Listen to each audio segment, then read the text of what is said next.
Hallo. Gibt es doch gar nicht. Warte, Brille. Hallo. Okay, Ton ist schon mal da, sehr gut. Aber die Kamera hängt. Wo ist die Kamera? Da ist die Kamera. Okay, Ton ist schon mal da, sehr gut. Aber die Kamera hängt. Moment, wir sind dran. Ich schalte kurz das Programm neu, dann mach. Hallo? Geht jetzt?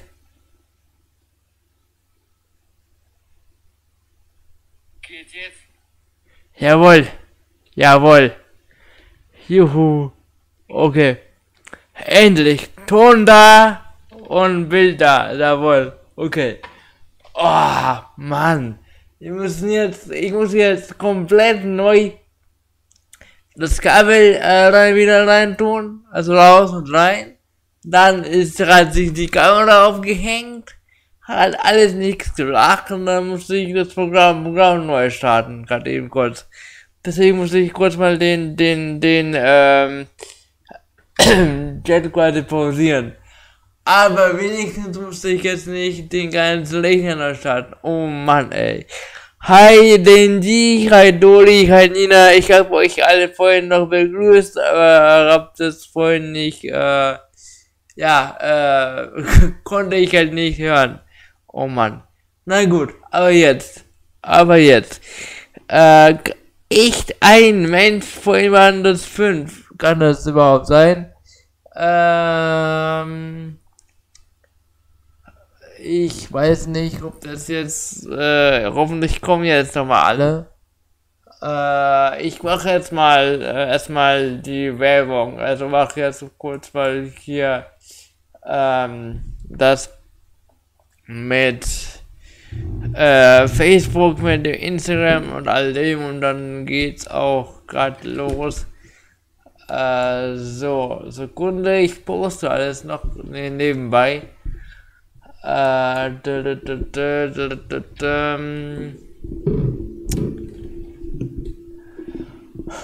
ja, die Technik, ich liebe es einfach. Gerade noch, wo es ganz noch am Anfang alles hier so, ne? Ja, manchmal will ich gern die Technik einfach die Kilippe unterstützen. Wenn die nicht geht, aber ja. Immerhin seid ihr ja jetzt alle da. Und ich verstehe nicht, wie das überhaupt sein kann. Wenn jetzt denn die Nina und Dori schreiben, aber bei mir im YouTube angezeigt wird ein Mensch. Jetzt sind 5. Okay, jetzt sind 5. YouTube brauchte wohl kurz, um alles zu rechnen. Ach ja, also alles gut, dann gucken jetzt wohl gerade 5 Leute zu, schon sehr gut, so. Ich bin noch alles kurz mal am Posten, deswegen kann es noch ein Weilchen dauern. Dann habt noch ein bisschen Geduld, ich kann noch ein bisschen so Quatsch erzählen nebenbei und dies und das, Ananas. Ich habe heute noch ein bisschen was vor, Leute, mit euch, denn ich habe gegen 7:30 mit Tracken auch Ach, sogar 6 bei den die. Läuft. Ja, vorhin war irgendwie jedes 4. Man kann es nicht kapieren. YouTubes Wege sind unergründbar, oder wie es heißt. Ja. Oh, YouTube, deine Algorithmus geschehe und deine Klickszahlen uns zu YouTube-Partner führt, oder so ungefähr. Es ist ab und zu ist echt unglaublich. Vor allen Dingen, ich verstehe es auch nicht. Wenn ich halt aus dem Livestream rausgehe, wir sind doch alles Zeugen, ne? Wir haben doch alles gerade gesagt, gesehen, dass es, hi Oliver, was geht ab? Dass immer wieder so 5, 6, 22 Leute kommen. Und oft ist es aber so, dass, ja, ich halt am Ende vom Livestream bin und dann nochmal auf den YouTube klicke und da steht 60 Klicks, 60. Wo waren die ganzen 55 andere Leute, die noch gar nicht draufklicken? Ich kapiere das gar nicht. Hi Clementia und hi Edo, was geht ab? Ey cool, da sind ja einfach alle hier. Wahnsinn. Geil, Oliver, schön, dass du auch wieder hier am Start bist. Ich freue mich sehr, dass du wieder da bist. Wie geht's dir? Ja, ich hoffe, euch allen geht's gut. Und Edo, was geht ab? Hey du zurück, was geht ab? Ja, Mann. Ja, ich bin gerade noch hier am Herumposten. Scheint ja auch noch zu funktionieren, dass ich jetzt bisschen hier so die Community auf allen Wegen da informiere. Ja, bei mir, also gehen tut bei mir wenig, ich rolle eher, das weißt du ja sicherlich. Aber ja, ich habe heute richtig Bock auf heute, weil ich bin wirklich kurz davor, Partner zu werden. Also das ist das, was wir die ganze Zeit ja auch halt versuchen hinzukriegen, mit diesen 4000 Stunden Watchtime. Und es scheint ja echt so zu sein, als ob wir das echt bald ja schaffen werden. Ich bin jetzt gerade bei 3343 Stunden, also fehlen nur noch ungefähr 650 Stunden Watchtime, bis ich halt Partner bin. Das ist einfach nur der Wahnsinn. Und 8 Leute am Anfang vom Stream hatte ich auch selten. Wow. Geil. Also du kannst nur so weitermachen, ey. Das ist echt Wahnsinn. Nicht wundern, ich mache jetzt nochmal ganz kurz einen Screenshot von dem Livestream, damit ich das Ganze nochmal als Instagram-Post posten kann.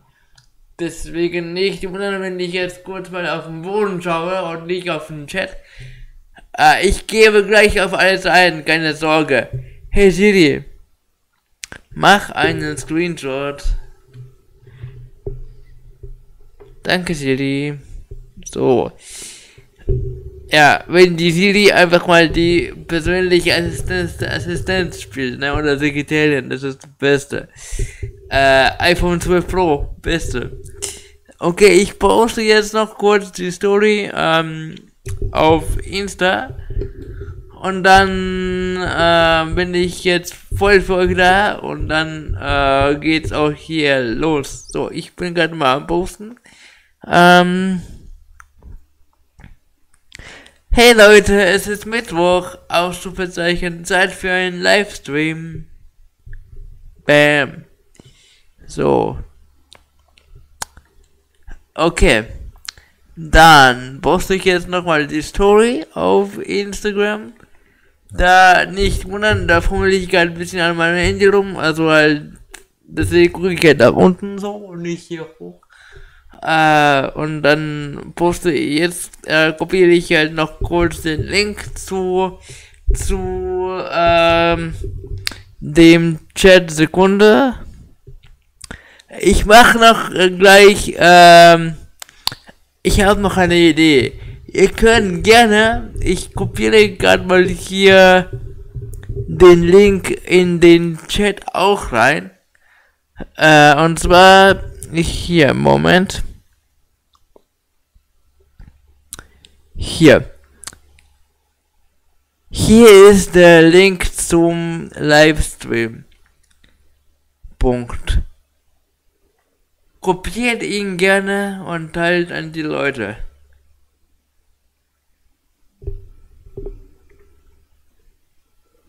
So.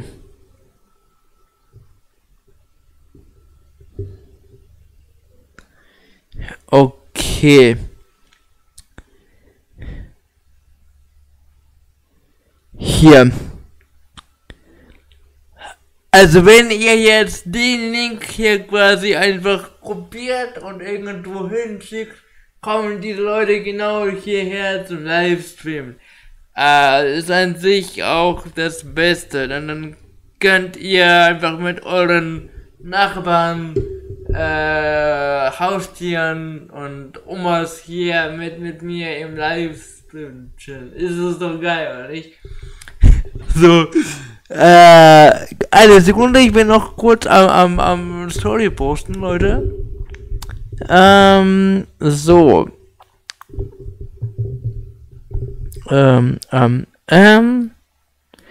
Also in einer Minute gehe ich auf den ganzen Text in dem Chat ein, deswegen gerade noch eine ganz kurze Geduld, Leute. So.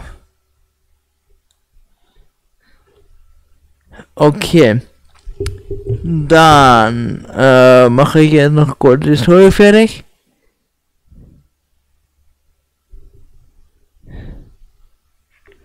Eine Sekunde.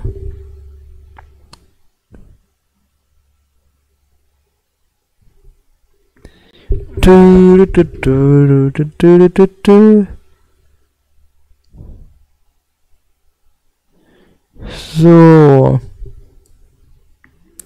Bin dabei kurz zu posten.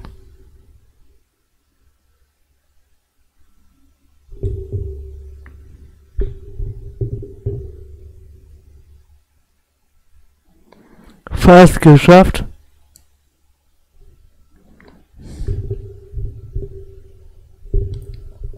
Moment.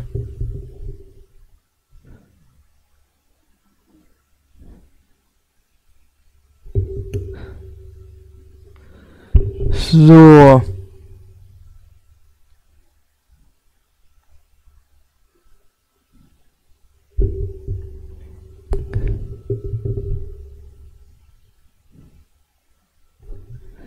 Fast geschafft.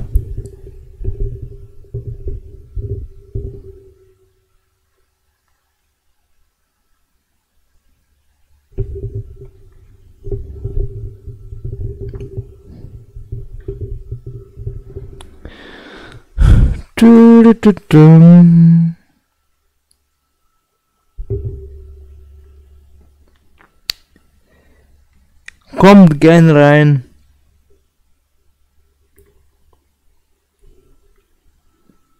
Okay.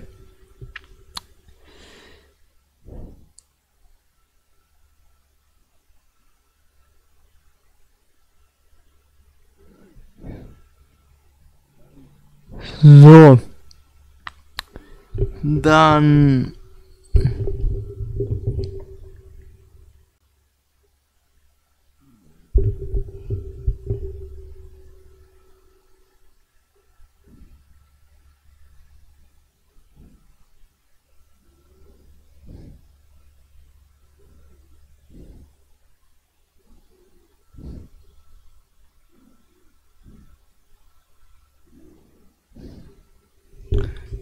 Okay, let's go.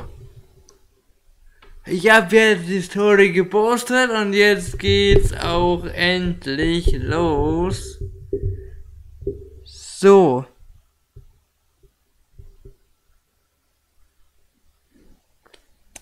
Dann bin ich jetzt voll für euch da. Ich gucke gerade nur kurz, ob die Story in den Weg findet. So. Oha, der Chat geht ja hier voll ab. Ich muss kurz nochmal alles vorlesen. Also. Okay, bin dabei. Sekunde.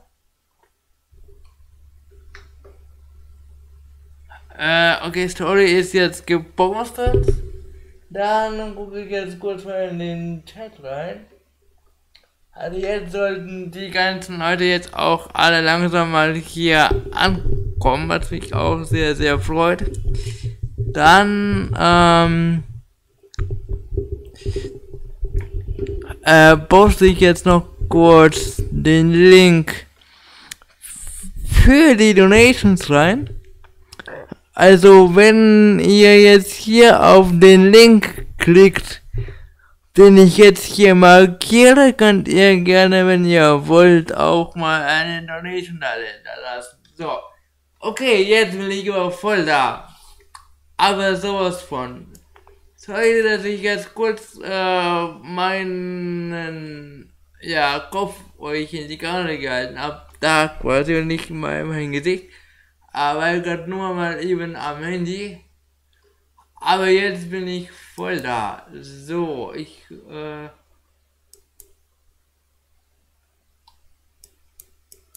bin gerade dabei. Okay, ja, jetzt läuft auch alles. Wunderbärchen, Wunderbärchen. Jawollo, okay, also jetzt mache ich endlich mal den ganzen Kram hier. Okay, also jetzt gehe ich endlich mal auf den Chat ein. Okay, so. Ich muss ganz weit hochscrollen und dann kurz vorlesen. Also, Bild und Ton, alles fit. Super, Ton läuft, Bild auch, nice. Genau, die Technik braucht ab und zu einen Schubser. Ja, genau. Oliver ist hier, hab dich vorhin gegrüßt, sei gegrüßt. Der Clementia ist hier, willkommen zum Livestream. Was? 11 Leute! Was geht hier ab? Ich habe selten jetzt hier dreistellig gehabt. Was geht denn jetzt hier ab, bitteschön? Geil. Geil, das will ich mal sofort. Dankeschön, danke. So, ich bin sogar irgendwie so ungewohnt. Wahnsinn, danke schön, danke. So, der Clementi ist hier, der Edo ist hier, sei gegrüßt. So.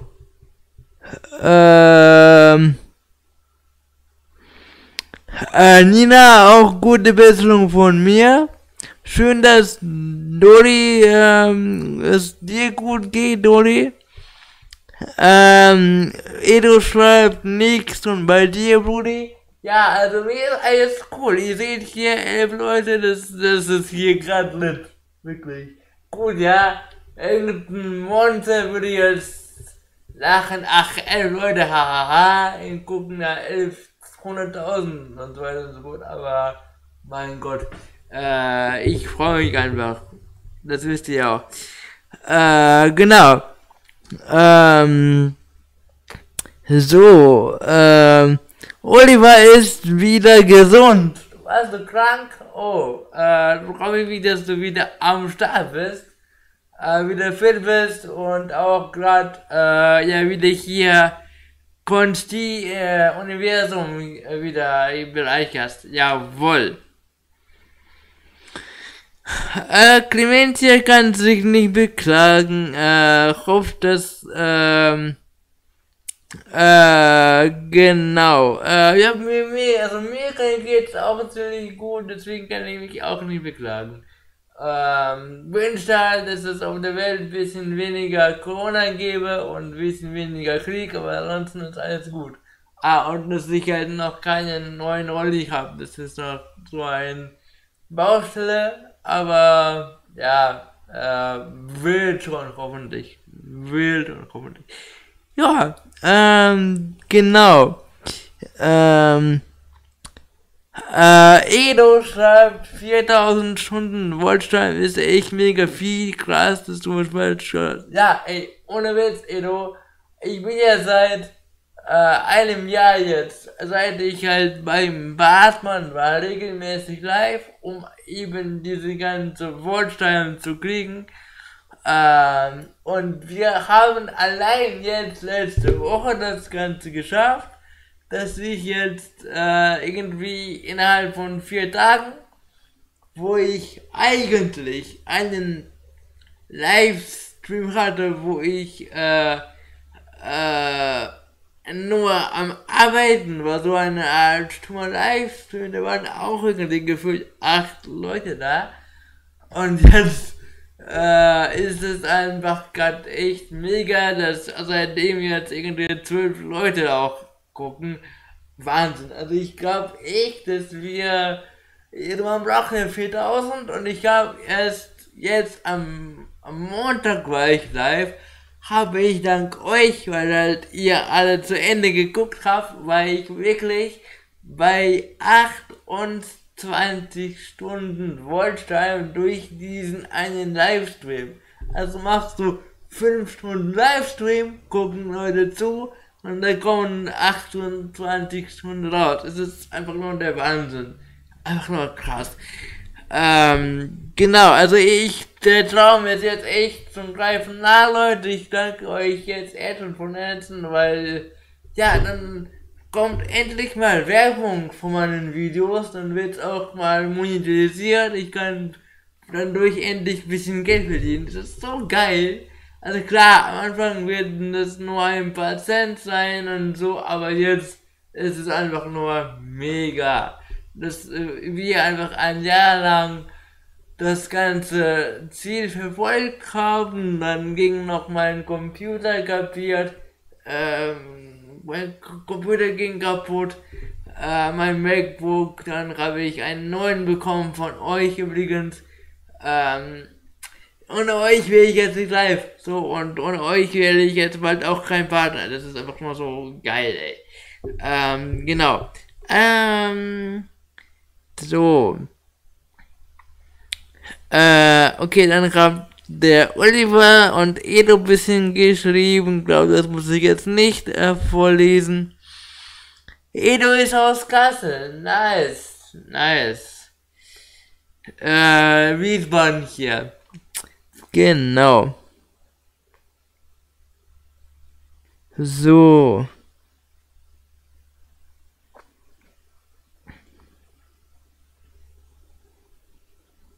So. Mike ist nicht aufrecht, keine Ahnung. Machen wir, oder? Ja. Passt. Genau. Nee, Oliver, wir lachen über dich gar nicht. Warum sollten wir über dich lachen? Keine Ahnung. Sind doch alle hier willkommen. So, bam.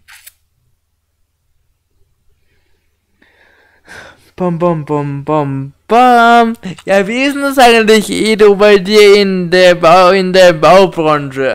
Wie sieht es denn da aus? Also baust du Werke oder also Mauern oder ganze Gebäude? Was machst du genau für Sachen? Oder machst du alles? Kannst ja mal so ein bisschen hier mit Barrierefreiheit ein bisschen shakern da und so, weil sagen hier lieber eine Rampe mehr als eine Treppe mehr und damit man da auch halt mit dem Rolli hinkommt, das ist denke ich besser, weil was bringt mir ein... Oh Gott, Entschuldigung. Sekunde, ganz kurz. Gab keine Stimme mehr. Ja, okay, jetzt. Weil bringt ja halt kaum, dass man da irgendwie überall Treffen hat, weil dann kommt man ja mit dem Rolli gar nicht hin, deswegen. Genau. Ähm, Oliver war bis vor 2 Wochen erkrankt, aber es ist gut, dass es dir jetzt wieder gut geht, Oliver. Voll schön.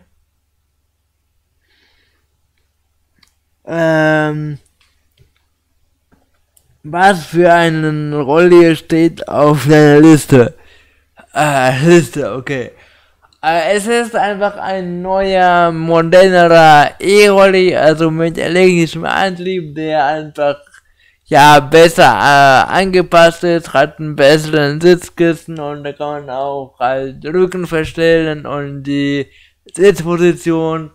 Da hat man einfach halt weniger Druckstellen und überhaupt und fährt sich auch besser. Und den will die Krankenkasse halt nicht bezahlen, weil das sind die einzigen Leute, die eigentlich nicht kapieren, dass man das halt als Rollstuhlfahrer und Menschen mit Behinderung braucht. Ich habe keine Ahnung. Ich habe das Gefühl, ohne Witz, wenn ich halt irgendwo hingehe, meine Geschichte erzähle, ich hab's von Geburt, es geht nicht weg und dann auf einmal,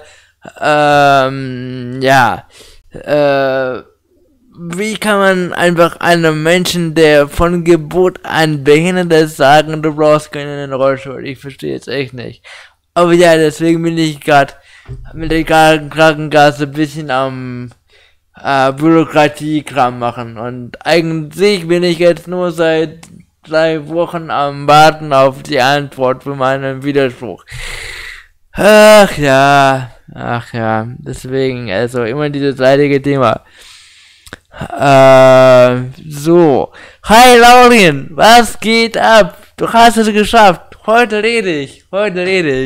Gestern gab es ja so ein bisschen Beschwerden, dass das Ganze zu leise war, weil ich halt nie gesprochen habe, weil das war einfach ein anderes Format, wo ich einfach halt leise vor mich hin am Arbeiten war. Und jetzt rede ich auch wieder, genau. War einfach gestern ein anderes, wie nennt man das? Format, genau. Jetzt kann man mir auch alle Fragen stellen, deswegen ja. Ich komme gerade noch ein bisschen hinterher mit den ganzen Chat, weil ihr seid heute einfach echt sehr aktiv. Aber genau, ich freue mich einfach, dass das hier gerade so abgeht, genau. Ich hoffe, ich kann alle nach und nach so abarbeiten und niemandem außen vor lassen und lese alles gleich vor. Oder halt das, was ich halt sinnvoll sehe. So.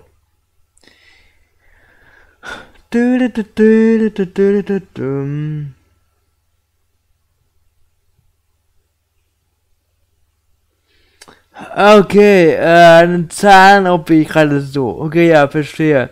Ey, voll witzig. Ich war auch noch nie beim Zahnarzt, aber keine OP, war halt nur zum Zähne versiegeln. Also, dieses ganz normale, reguläre Zähneputzen quasi gegen Zahnstein läuft. War auch, gerade hier, neulich beim Zahnarzt. Moin, Clipsilla. Wie du siehst, hier ist gerade voll viel los. 10, 11, 12 Leute auf einen Haufen. Gerade für mich sehr ungewohnt, aber es ist voll geil. Ich kann mich nicht klagen. Wie geht's dir? Willkommen zum Livestream.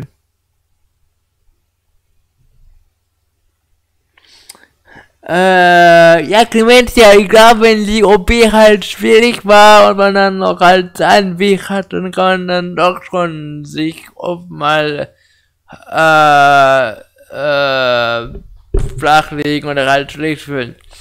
Lauren, nein, ich verdiene noch kein Geld mit YouTube, noch kein Geld. Ich bin ja gerade voll dabei. Es gibt halt dieses System, dass man Geld verdienen darf bei YouTube, wenn du sogenannter YouTube-Partner bist. Das heißt, wenn man genug Abonnenten hat und genug geschaut wird, dass man dann einfach Werbung freischalten darf. Und darauf ziele ich ja genau hin. Also die ganze Zeit seit jetzt. Und zwar, ich habe bereits eine Bedienung erfüllt. Ich muss 1000 Abonnenten haben.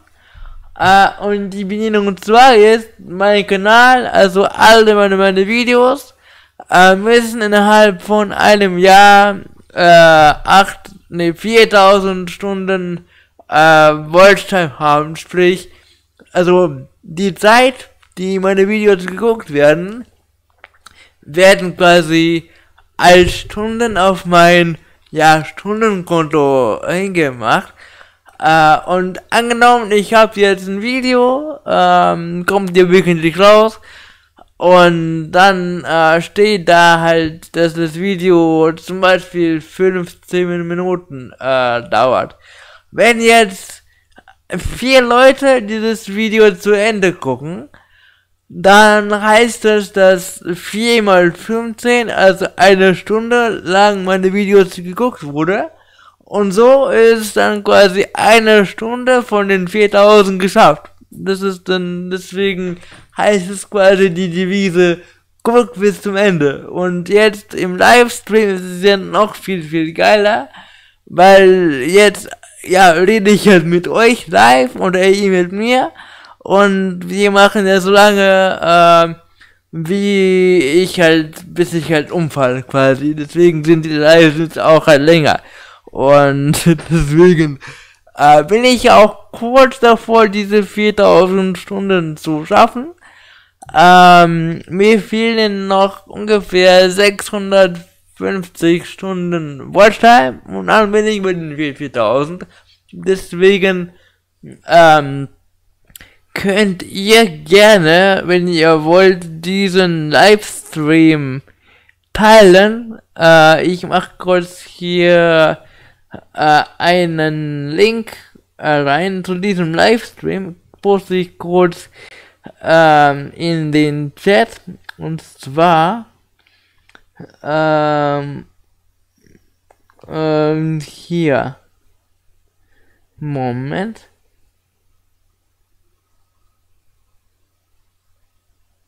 So. Hier. Das ist der Link zu diesem Livestream. Ihr könnt einfach den Link markieren und kopieren und irgendwo bei WhatsApp oder Facebook oder wo ihr auch seid mal schicken. Den Leuten schicken, dann kommen die genau hierher rein.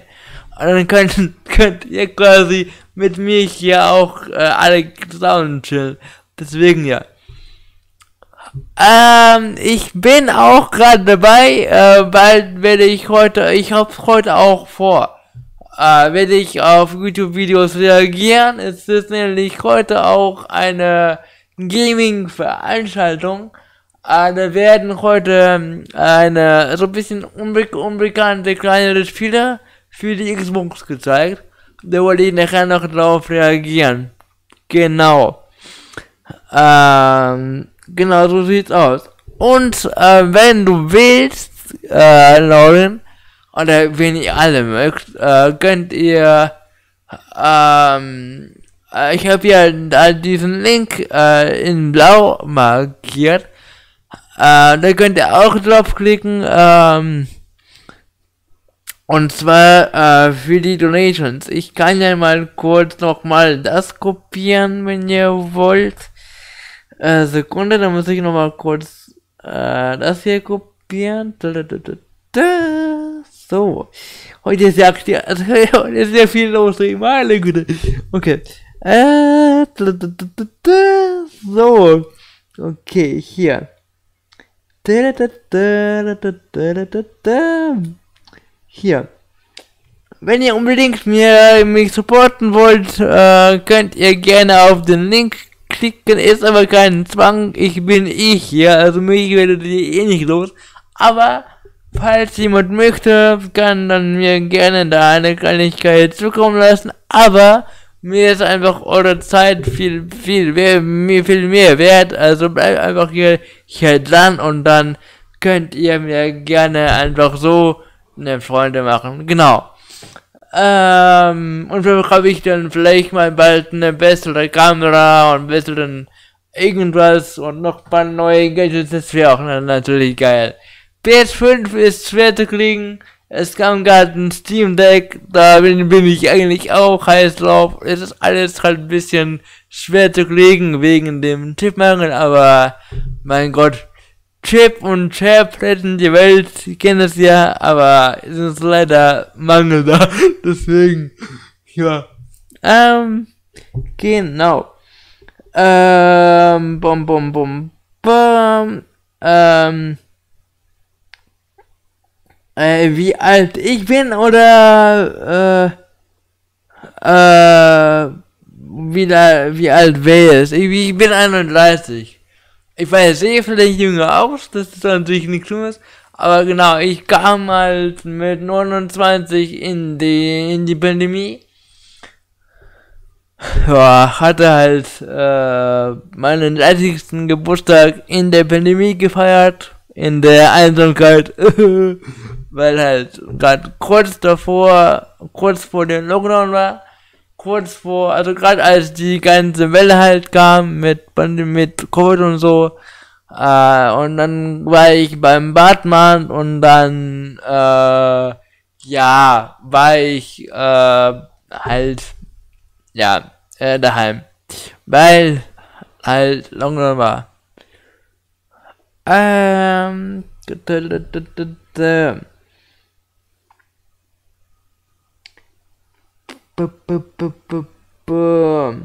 Ich glaube, Roland hat jetzt gar nicht gemeint, dass Alter eine Rolle spielt. Vielleicht wollte er einfach das Ganze nur wissen. Meine Güte, kann ich mal fragen. Genau. Lauren, musst du ins Bett? Alles klar, dann gute Nacht, mach's gut und bis bald. Was machst du morgen? Hast du morgen Schule oder arbeitest du oder chillst du dein Leben oder ruft dich jemand ins Bett? Wie sieht's aus? Genau. Ja, so sieht's aus. Moment.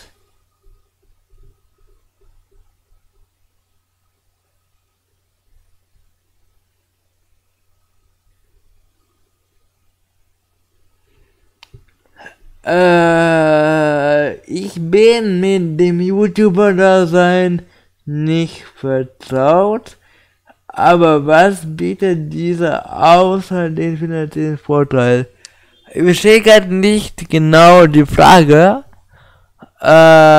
Ich bin ja auch noch nicht vertraut mit YouTube sein, der Geld verdient.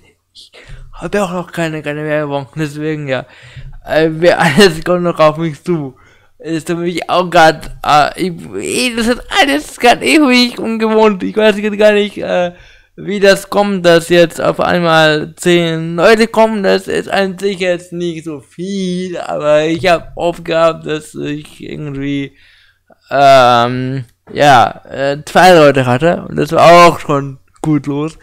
Aber ja, ich freue mich einfach, dass das heute mal so gut läuft und das, ja, ich habe hier erst angefangen und schon ist hier das Haus voll. Ist echt geil. Könnte mich dran gewöhnen. Ja. Ist echt nice. Oliver ist noch hier. Super. Ja, ich gehe davon aus. Wir haben noch ein bisschen was vor heute. Freue mich, dass ihr noch alle hier dran bleibt. Echt nice.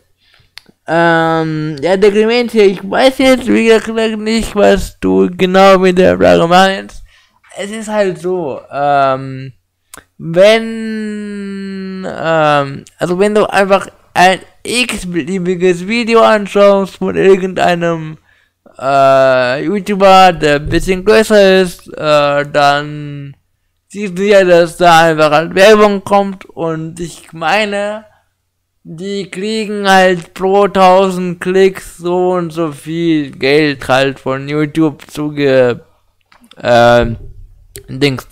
Und, genau, so sieht's aus. Und, ich glaube, jedes Video, je nach dem Thema, wird anders bezahlt, weil irgendwie gibt es so sensible Themen wie halt Krieg oder irgendwas anderes, wo das halt nicht gern gesehen wird, oder halt irgendwelche Substanzen und sowas in der Art, werden nicht gern gesehen, aber so familienfreundlich und all das, dann ist dann halt schon noch, als kann man, denke ich, auch ganz gut verdienen und, genau.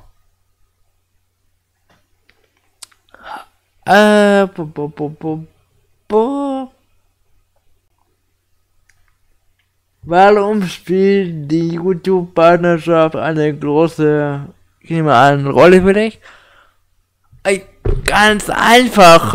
Ich bin seit 12 Jahren auf YouTube, hab gestartet als noch ein kompletter No-Name.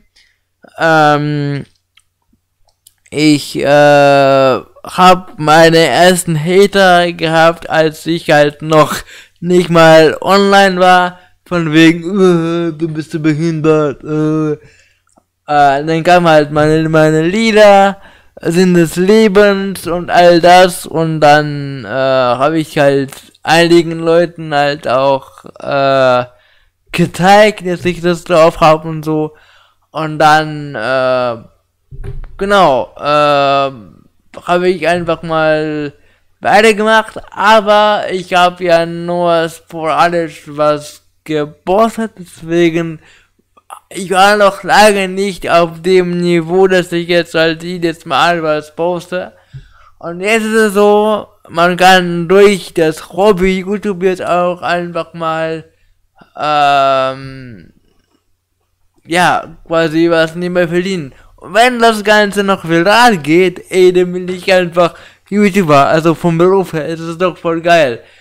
Weil jetzt ist gerade einfach alles Hobby. Warum nicht einfach das Hobby zum Nebenberuf machen? Das ist doch das Coolste, deswegen ja. Sorry. Soccer Legend, Servus, was geht ab? Bist du neu hier? Willkommen. Wenn du neu bist, gerne mal abonnieren und die Glocke aktivieren. Ich freue mich sehr. Danke, dass du hier bist. Genau.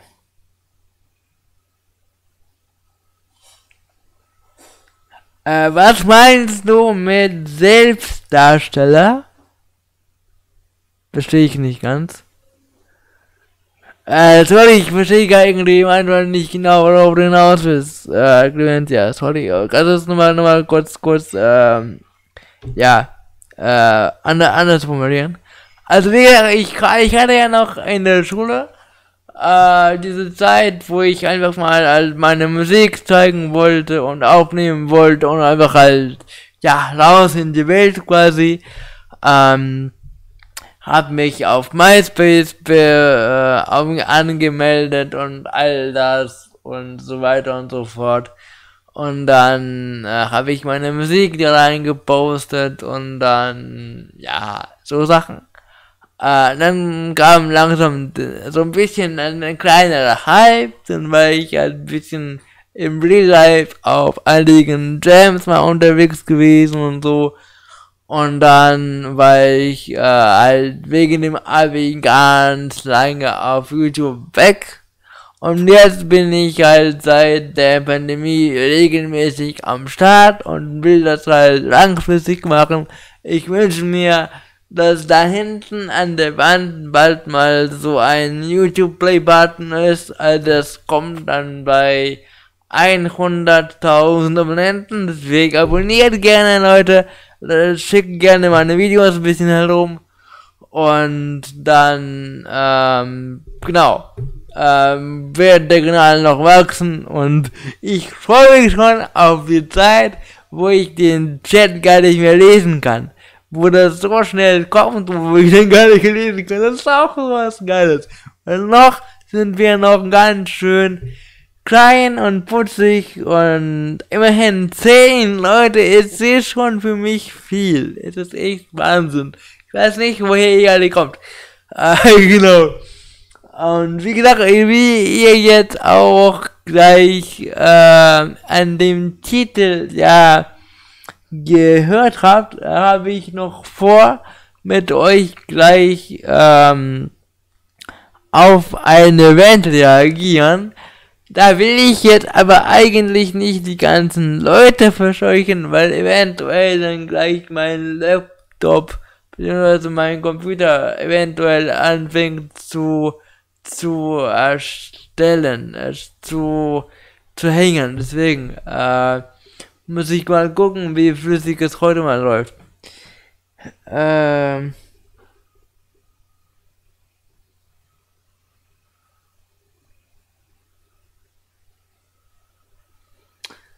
Okay, ich kenne diesen Begriff selbst, da steht jetzt gar nicht im Zusammenhang mit Hater und Trolle, deswegen ja.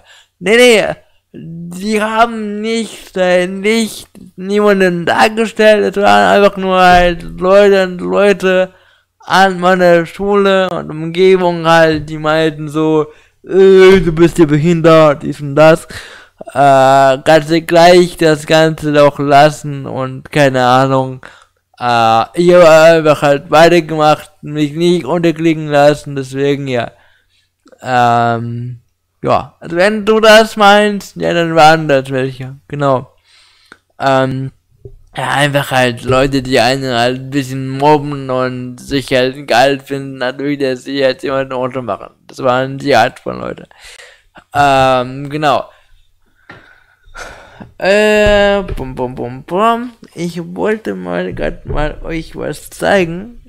Also jetzt gerade auch an diejenigen, die vielleicht jetzt auch gerade hier auch neu sind. Und auch gar nicht wissen, wer jetzt zum Geier ich auch bin und so weiter und so fort. Ich könnte euch kurz mal was zeigen. Und zwar, ich kann hier mal ganz kurz mal ja, zurückrollen. Und zwar hier mache ich mal, Achtung, wartet mal. Jetzt nicht erschrecken, aber vielleicht hat das jemand nicht genau erwartet. Und zwar, und hier. Bam.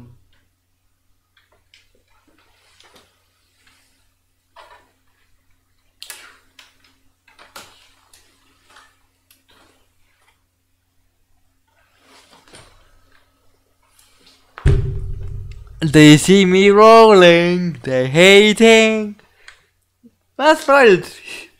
Jo. Alle, die das noch nicht kannten, ich kann nicht laufen, bin ein bisschen behindert, aber nicht schlimm. Genau, war schon vorher so. Und wollte jetzt mich kurz mal zeigen, weil falls jetzt irgendjemand da ist, der mich jetzt noch gar nicht kennt, dann, ja. Die wissen jetzt Bescheid. Ich habe den Kanal gegründet. Was? Ich habe den Kanal gegründet, weil ich einfach mal ja der Menschheit zeigen wollte, jo, ich hab zwar eine Behinderung, ein Handicap, aber ich kann noch viel mehr, als man vielleicht mal irgendwie einem das so zutraut, oder gibt ja sehr viele Vorurteile, dies und das und viele Ungerechtigkeiten, Missverständnisse oder gleich irgendwie Mitleid, ach Gott, der Arme im Rollstuhl, dies und das. Ey, ihr könnt laufen, ich kann rollen, ich komme doch auch voran. Meine, wo ist der Unterschied, ne? Wenn ihr jetzt gerade, wenn ihr jetzt irgendwie den Livestream schaut, irgendwo auf einer Couch, auf dem Sofa, auf dem Stuhl, im Bett, ihr sitzt ihr doch auch geil, oder liegst du geil, deswegen ja, also, wer guckt schon bitte im Stehen, deswegen ja, also, ne, ihr versteht,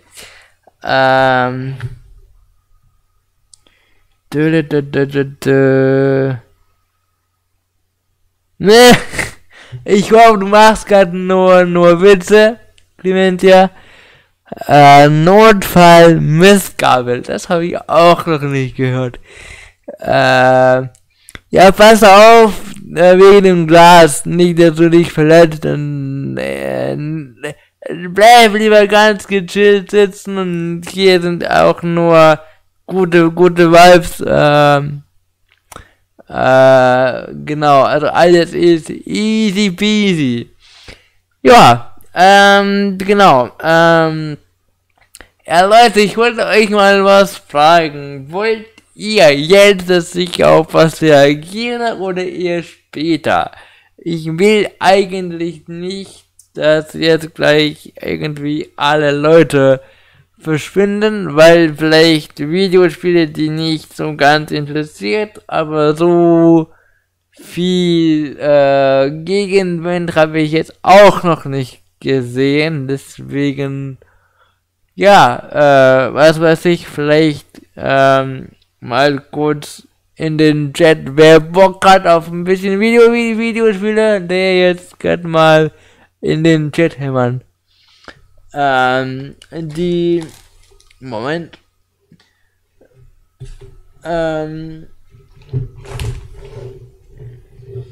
Die Kopfhörer sind bereit. Da sind sie, werde ich auch gleich mal aufziehen.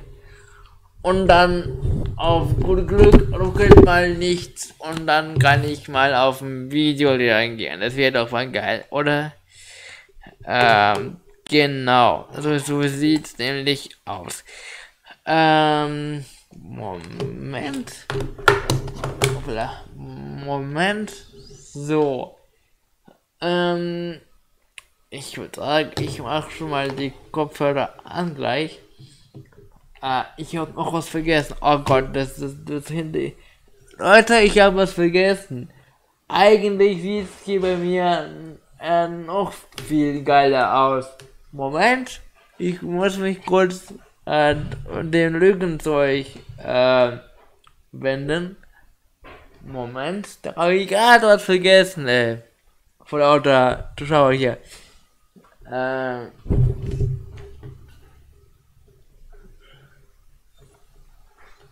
So, Moment.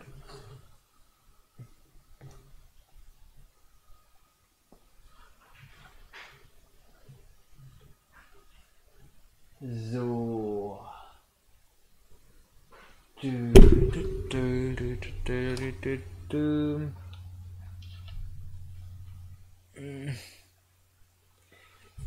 So.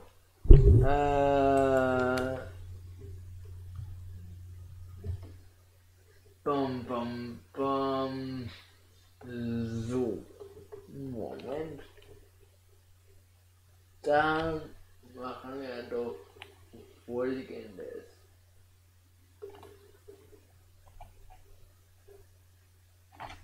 Bam.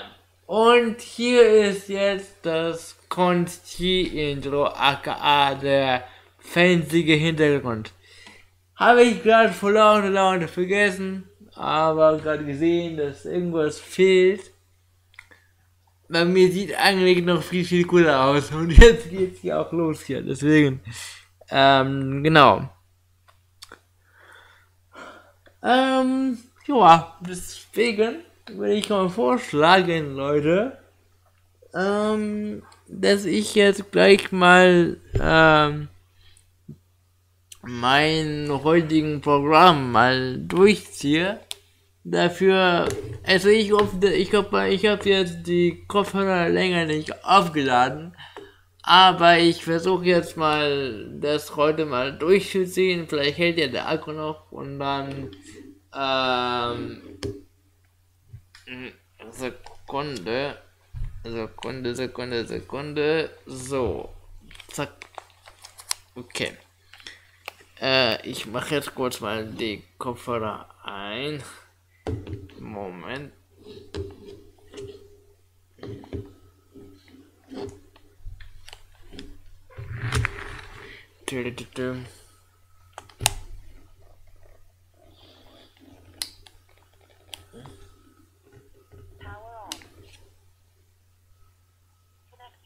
Okay, die Kopfhörer sind jetzt auch an. Und das sieht eigentlich jetzt auch ganz gut aus. Dann kann ich ja gleich mal die Kopfhörer aufziehen und dann kann ich euch schon mal... Hoppla, mir fällen gerade die Sachen runter. Moment. Ist ja alles live, deswegen kann alles passieren. Einfach alles. Wenn jetzt hier gleich irgendwie Dinosaurier reinstürmen, dann kann es auch passieren. Deswegen, so, dann mache ich kurz Folgendes. Die Kopfhörer kann ich hier kurz mal hinlegen. Für gleich. Hoppala, runtergefallen. So. Genau. Und zwar. Ist ja gerade runtergefallen. So, besser.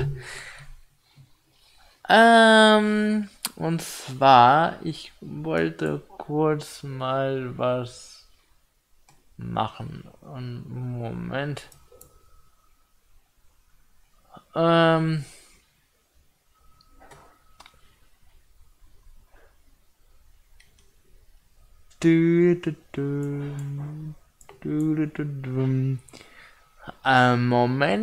Moment, so. Dann gehe ich jetzt kurz auf YouTube und suche was eben raus. Aber was ich heute mal reagieren wollte, und zwar...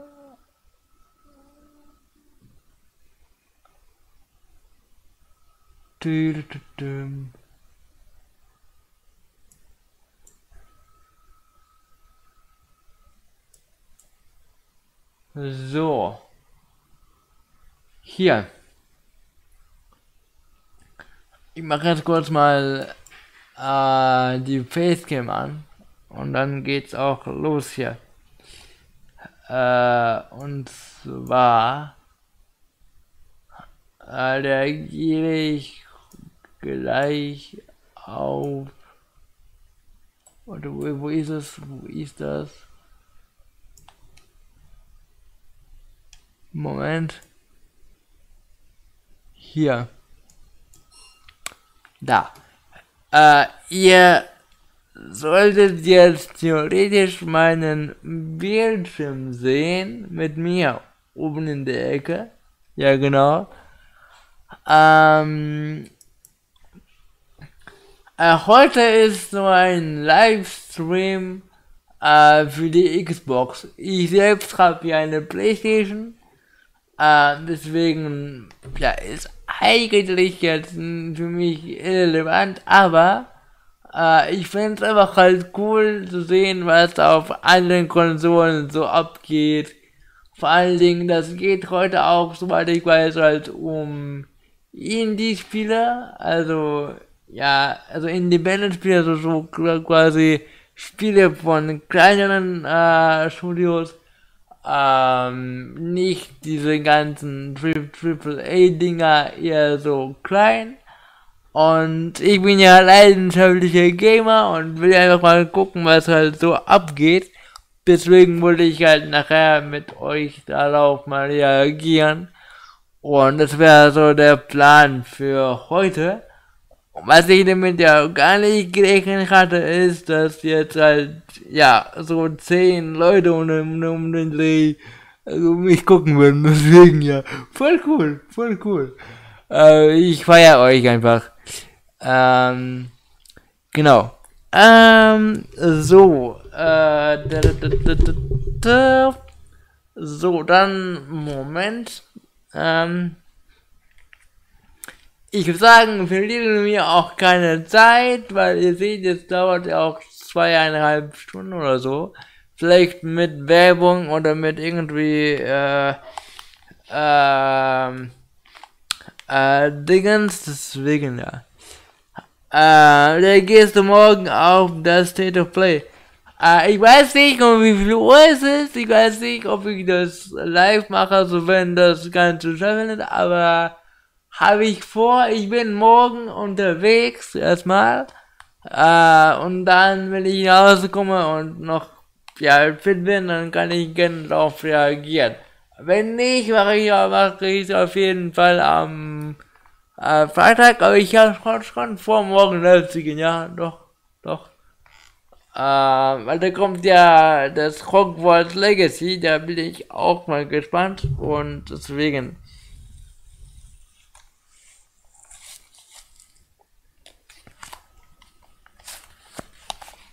So, Moment. Wenn ein kleiner Behinderter das nicht hinkriegt, die Kopfhörer aufzuziehen. Das kann dauern. Dun, dun, dun, dun, dun, dun, dun, dun, dun, dun. Dun, dun, dun, dun, dun, dun, dun. Aber es geht doch. Das geht doch. So.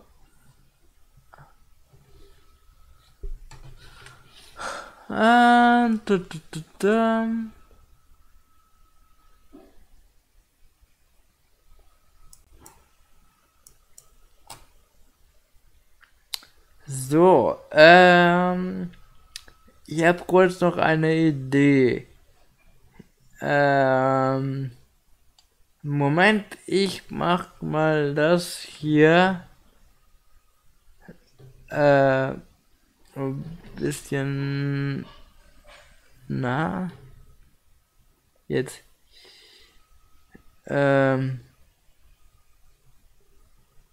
so, Moment, dann mache ich kurz noch anders, und zwar Sekunde.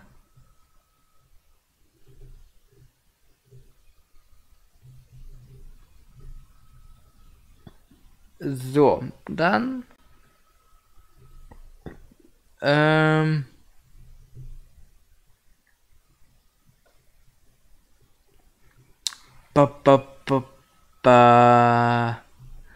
okay, ich kann jetzt gerade nicht auf den Link klicken, okay, weil ich gerade hier woanders bin, aber genau, so.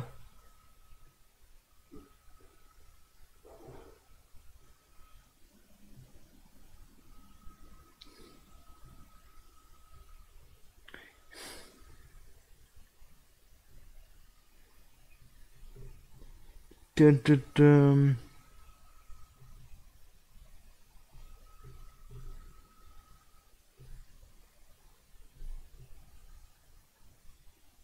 Moment.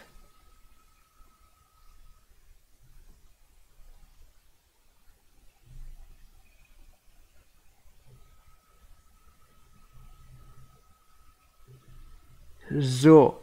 Vielleicht ist es gerade hier das ein bisschen angenehmer, weil da ist einfach halt nicht so lange der Text. Da kann man auch, glaube ich, auch einfacher an den Link halt mal anklicken.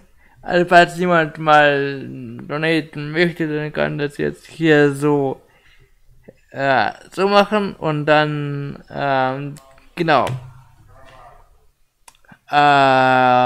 Genau.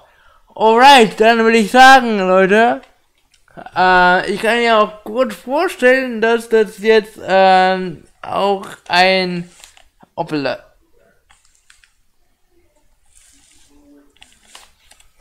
Komm. So. Ein Highlight-Video wird, deswegen mache ich jetzt kurz eine Ansprache, also quasi wie eine Art Video Anfang. So. Und dann reagieren wir drauf und dann kann ich das Ganze nachher einfach mal schneiden und als Video-Highlight veröffentlichen. Und zwar, damit muss ich mich kurz mal hier, Moment. Okay. So. Okay, 3, 2, 1. Hey Leute, was freut dich? Hier ist Konsti. Herzlich willkommen zu meinem neuen Video. Ich hoffe, euch geht's allen gut. Nun, ich bin jetzt gerade live auf YouTube. Es ist Mittwoch, der 16. März. Und vor wenigen Stunden fand das Event ID at Xbox statt. Das ist ein Livestream. Ein Event, bei dem neue Videospiele, neue Games gezeigt wurden für die Xbox. Und soweit ich weiß, ging es jetzt hier dabei mehr um Indie-Spiele, also kleinere Spiele, Games von kleinen, unabhängigen Entwicklern. Also weniger jetzt dieses AAA mit Call of Duty und God of War, eher so kleinere Spiele, die aber umso kreativer sind und oft auch so ein bisschen an die alten 8 und 16-Bit-Zeiten erinnern von dem Stil her. Und das Ganze fand jetzt bis vor kurzem statt. Und ich kann ja auch gerne euch gleich mal meinen Bildschirm teilen. Aber vorher abonniert gerne den Kanal und aktiviert die Glocke, damit ihr kein neues Video von Konsti verpasst. Und ich würde sagen, ich teile jetzt mal meinen Bildschirm und reagiere drauf. Und später werde ich das Ganze als Video-Highlight posten als Video auf YouTube, denn jetzt gerade bin ich ja live.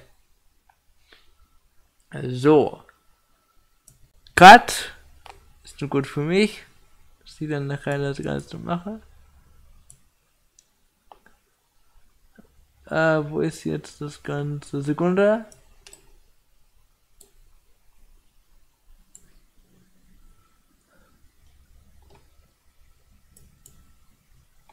So.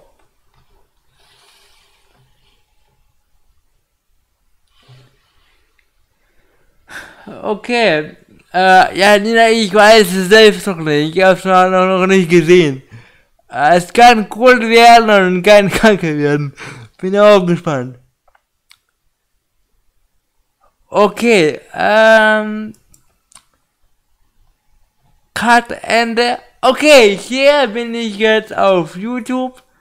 Und ihr seht hier, vor nicht allzu langer Zeit wurde jetzt hier dieses ID at Xbox und Twitch Gaming in die Showcase gezeigt. Ich war bereits vor einem Jahr auch dabei bei einem von diesen ID at Xbox Events. War eigentlich auch ganz cool gewesen.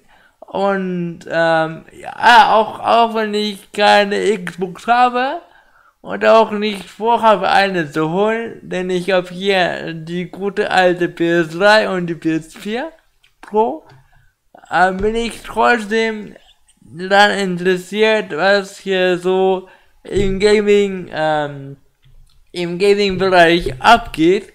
Denn ich reagiere auch auf Sachen von Nintendo, die Nintendo Directs, Xbox, als Xbox Bethesda gekauft hat, weil ich auch sehr interessiert jetzt als Microsoft Activision Blizzard für 60 Milliarden Dollar gekauft hat, weil ich auch aus dem Häuschen Leute, das geht hier auch ab, deswegen gucke ich einfach mal, was hier so in der Gaming-Welt abgeht. Und guck halt nicht nur Nachrichten für die PlayStation. Also, ich würde sagen, ich klicke jetzt drauf und wir reagieren mal gemeinsam auf die Show.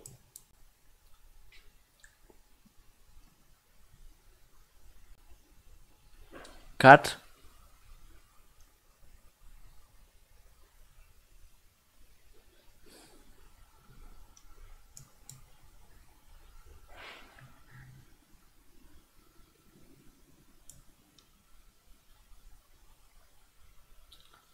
Äh,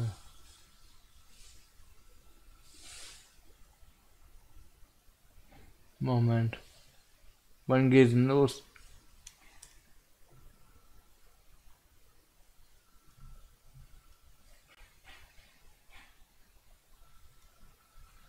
Alter, 5 Minuten noch.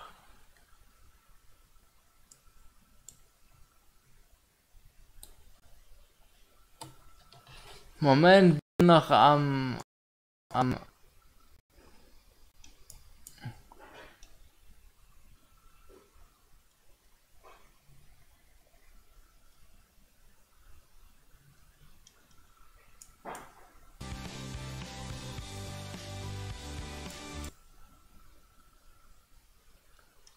okay.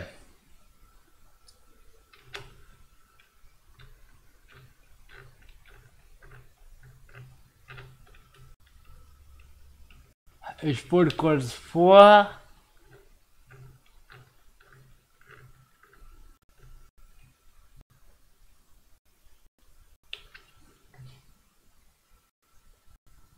Das lädt heute auch irgendwie länger. Aber ich hoffe, dass es gleich mal klappt.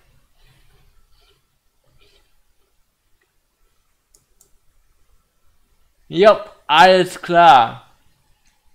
Okay, ich habe jetzt vorgespult bis 2 Sekunden, deswegen würde ich sagen, bin ich jetzt ready. Okay, also Leute, ich habe jetzt mal vorgespult auf 2 Sekunden vor dem Beginn und wie immer, mache ich jetzt nicht auf Fullscreen, weil, ja, das schafft mein das schafft mein Computer oft nicht, das Video flüssig darzustellen. Ab und zu ruckeln die Videos, deswegen versuche ich mal einfach den PC so wenig wie es geht zu belassen. Also mache ich einfach die Reaction aus der Perspektive hier. Also ohne Fullscreen. Einfach mit der Hoffnung, dass das Ganze auch jetzt ein bisschen flüssiger läuft. Also, Leute, ich würde sagen, wir reagieren jetzt auf das Event und ich sehe auch gerade voll witzig, es gab wohl irgendwie eine Art Umfrage hier, die nächste Xbox sollte genannt werden wie Y-Box, Xbox Mortal Kombat oder so, oder Mark 5 oder so. X-Quip oder X-Connectivity, ja, das ist geil. Das ist geil. Okay, dann bin ich gespannt. Ich habe keine Ahnung, was mich hier erwartet, aber ja, let's go. Garantiert so Interviews mit den Entwicklern und irgendwie so in der Art. Bin mal gespannt.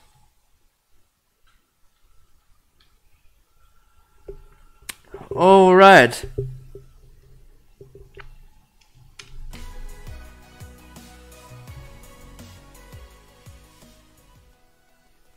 What's good, and welcome everybody to the ID at Xbox Showcase. I'm Andrea Renee from What's Good Games, Hello. joined by Okadrian. What's good, man? You know, there's no better place to be than right here with you, talking about video games, specifically indie games. This is exactly what's good. I'm so excited to be back hosting for this showcase specifically. I had such a fun time back at the Winter Gathering, looking at a bunch of indie games back then, and now we have even more exclusive trailers, dev interviews, all kinds of stuff. Ich weiß gar nicht, ob das jetzt nur diese Pre-Show ist oder schon die Show. Mal gucken. I think a really fun, jam-packed couple of hours. Yeah, and people are already in a good mood. You see down there people in the chat are saying hello, they're saying woo, they're excited to be here, they want to see games, and honestly, that just puts you in the mood to talk about games the entire time, to have an audience that wants to see it too. Absolutely. Look at that. Woo indie game hype the entire time. That's exactly what I want to see right there. And Twitch chat, just a reminder, we can see everything you're typing. So if you wouldn't type it to someone that you care about. Es war wohl auch auf Twitch gewesen, so ich sehe. Weil, ja, Twitch Gaming ist halt naheliegend. What games are coming to Game Pass? When will we tell you about a game dropping on Game Pass? It's a very good question, right? So we'll put a timer. Timer about, let's say, in 8 minutes or so. And then when we do that, we'll be revealing a surprise announcement, okay? Wow, it's already 7 minutes and 49 seconds. That's how quickly it happens, okay? So specific.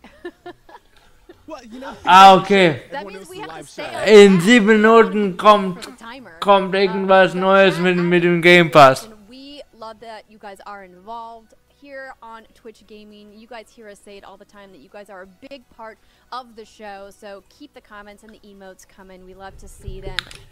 Genau, Perfect Dark war ein Spiel für die Nintendo 64. Es ist, glaub, von Rare gemacht worden, also dieselben Leute wie die Banjo und Kazooie gemacht haben und GoldenEye James Bond 007. Jetzt machen sie wohl ein Reboot für die Xbox. Ich habe aber erst heute gehört, dass es irgendwie jetzt wohl verschoben wurde und so. Scorn kenne ich auch. Ich glaube, das ist doch dieses Horrorspiel, oder? Weiß gar nicht, ob es heute gezeigt wird, weil das ist ja, glaube ich, Indie und Scorn ist, glaube ich, eher AAA, aber ich habe keine Ahnung. Bin auf jeden Fall gespannt. And we apparently are on a countdown. Yeah, we're on a countdown the entire time, and want to make sure that everyone knows we see the countdown, and it just means good games are coming your way. And you want to make sure everybody knows this is a co-streamable event. If you don't know what that means, it means doesn't matter if you're partner, affiliate, whatever you want to be. It means you can take the URL above. That's the Twitch Gaming URL. You can go into OBS. You can go into XSplit, open up a browser source, paste it there, and then add the co-streaming tag to your stream. And you can sit back and watch with your own channel and do everything we're doing right now with your own peeps.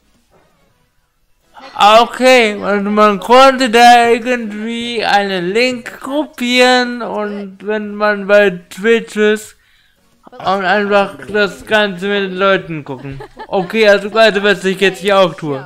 The ID at Xbox/Twitch Gaming Indie Game Showcase, as we mentioned, we will be airing new game trailers for the very first time. So new in fact that even we haven't seen the trailers yet. So normally during rehearsal, they show us the trailers. Not this time. It's going to be all surprises for everybody. So share your reactions in the chat with us because we're excited to hear what you guys have to say. And we hope that you are ready because let's go ahead and start off with some new trailers. Let's go! Okay, jetzt kommt halt Werbung. Entdecke Zusatzinhalte zu beliebten Nintendo-Spielen. Lol. Stürze dich in spannende Abenteuer.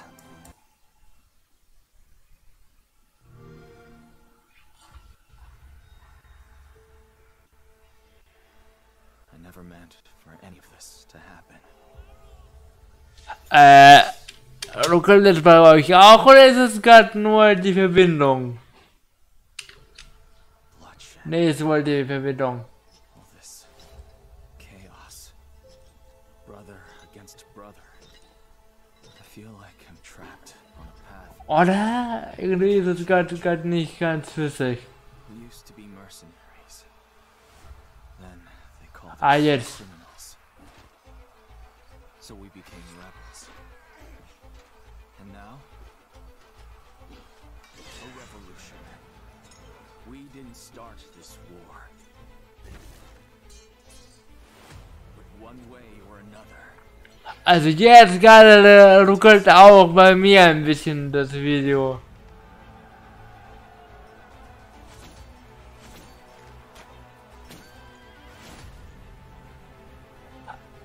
I'll do whatever. Ich warte kurz ab, ob das dann als nächstes dann besser wird, also das nächste Video, oder ob da... Oh. Nothing will stop me.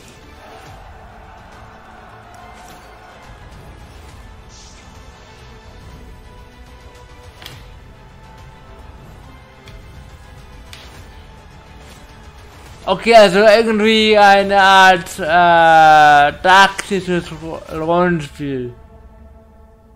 Lost Eidolons. Noch nie gehört, okay? Also, okay, vielleicht was. I'm gonna teach you how to rule in Crusader Kings 3. This is a game of choices and building Der strong, healthy T-Pain. relationships. I'm gonna rewrite history just by being fair and just, making peace with my neighbors, no matter their religion or culture, letting my kids marry for love, educating the masses, and lowering taxes. It's gonna be a utopia. So first, let me see, I'll just, oh, okay. Well, that's new. Okay, minor inconvenience. We're gonna keep moving forward and continue my dynasty's mission on peaceful. Okay, einfach gerade eine Werbung für Crusader Kings von T-Pain, dem Rapper. Okay. To reevaluate this whole thing. We'll be back. You know what? Second step. Just marry off all your kids. Doesn't even matter if he's a troll. Just aim. Ist jetzt gerade kein neues Spiel, aber Nothing else matters. Third, find the shadiest slim in the land and have them start murdering all your neighbors. That's gonna trigger a succession crisis. ja, Imprison all the rebel families, hold them hostage if you had to. We're gonna take. ja, Clemens, ja, bei mir hat auch geruckelt, also das war aber das Video selbst, und bei mir war es auch so, also war jetzt nicht nur bei euch, es war irgendwas beim Video selbst, deswegen, ja, also jetzt müsste es auch besser sein. Take care of this one rebellion real quick, and then right back to peace. Promise. Fourth, we're gonna need mercenaries to replenish our army. That just means raising taxes temporarily. We need to protect our borders. Those neighbors are looking pretty sus. We can build that university after we take this one neighbor, and then we're good. Oh shit. Take control of history on March 29th with Xbox Game Pass.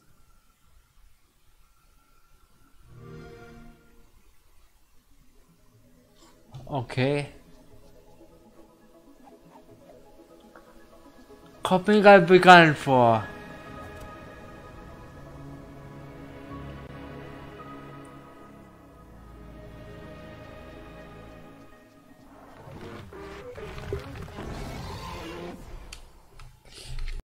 Ja Leute, nicht wundern, irgendwie ruckelt selbst das Video bei mir. Ich nehme an, vielleicht war das bei Ihnen intern, dass irgendwie die Framerate ein bisschen, ja, low war.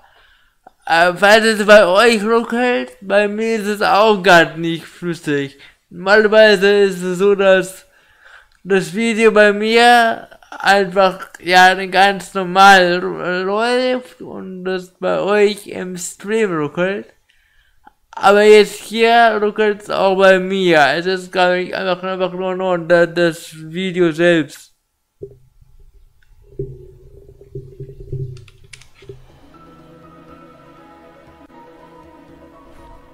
Ja, ruckelt ein bisschen.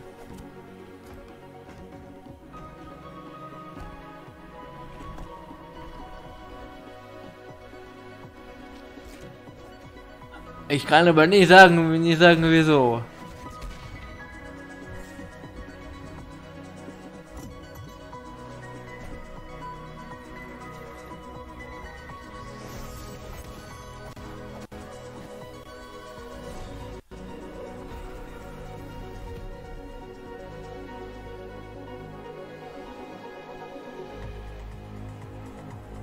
Also jetzt läuft es einigermaßen, okay?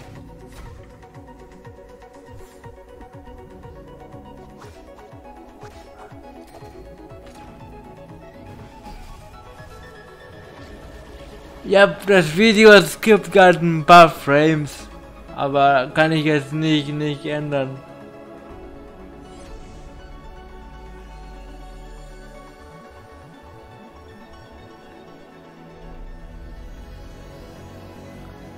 Tunic, okay?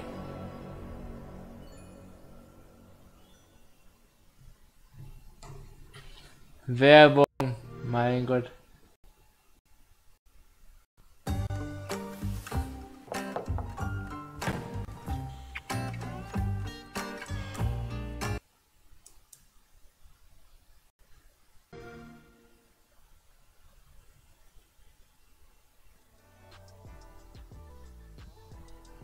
Yeah. Yeah. Are you Yeah. just stunned at how adorably cute Tunic is? Ihr guckt, weil jetzt gerade die Moderatoren sind bei mir auch alle flüssig. Es war einfach nur bei ihnen das Video einfach. Deswegen. Or are you still chuckling that T-Pain raised taxes after he said he was going to keep taxes low in his utopia? See, all the above. When my homie said raise taxes temporarily for the Holy Booty Empire, and Every politician says the same thing. which means he's playing the game the right way. I'm sure his empire's going to do quite well. Tunic looked outstanding. It's been looking outstanding. Tunic sah schon geil aus. Auf jeden Fall. Diese Fuchs und so. Bisschen Zelda-mäßig. Yeah, it's awesome that it's finally out. It's out today, and it's coming to Xbox Game Pass today as well, which is an incredible. We mentioned at the top of the show. We're going to be talking. Ist jetzt schon draußen. About how they love that Game Pass introduces them to games they might not have otherwise got to play or maybe even heard about. And there's a bunch of those in the showcase today, so keep your eyes peeled. But I do want to give T-Pain a shout out for that gold controller. I'm like, where can I get one of those? He had the full royal kit right there. And like you said about Tunic coming to Game Pass, true. And we're going to let you know, actually, when it's live for you to play, which is why you want to stay tuned. And later, good news, because we're all about streamers here on Twitch, we're going to check in with the streamer, Ash Said Hi, who will be playing Tunic live on her channel. So if you couldn't get enough, you want a quick preview of someone else playing it, someone who loves retro-style games. And Leute, habt ihr Spaß? Yay, weiter geht's. Retro aesthetic, perfect person to have complement that game. Absolutely. What did you think about the first trailer that we saw, Last Eidolons? I thought it looked really good, and one of the things that I loved about it is that during one of those skirmishes, I saw the protagonist one-shot someone. Like, I was looking at the health bar, and I was waiting to see it kind of chop down one by one. He swung once, health evaporated. Anytime I can do that, I feel like a gamer god, and the opening cinematic style and the fighting reminded me of a game called Lost Odyssey on the 360. Kaim was his name, and the opening battle was the same way, where you attack one enemy and there's a big giant army behind them when they fight. It looked outstanding. That is a deep cut reference. I'm here for it. I love it. Okay, ich kenne jetzt das Spiel nicht, was der eine meinte, aber okay. Jam-packed show today, and so we're going to go ahead and get our first guest on. You may know him as the director and writer of games that push the boundaries of interactive narratives. With Silent Hill Shattered Memories, he created a classic game that psychologically profiled its players. Das habe ich gespielt. He reinvented the detective genre for the YouTube generation. His new project, Immortality, is his most ambitious yet. Silent Hill habe ich alle Spiele gespielt. Let's take a look at the trailer for Immortality. Okay. Jetzt bin ich gespannt. All right, well, we've got to take a short break here. Do you mind reading this out for us? Now, Marvelous Magic will turn the next 60 seconds into a commercial.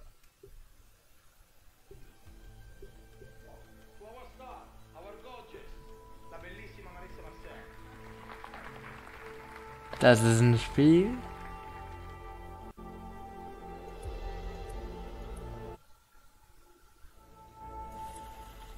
Jetzt habe ich kurz keinen Ton. Marissa Marcel.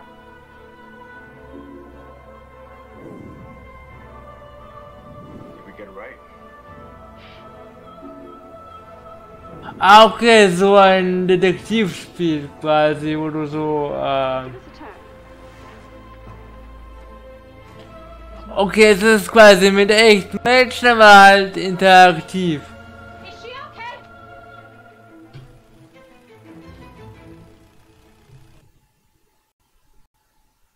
Schmerzen bei jedem Schlucken lassen Sie an nichts anderes mehr denken. Starke Halsschmerzen? Hier, oben, dann direkt. Okay, eine interaktive Movie-Trilogie. Cool.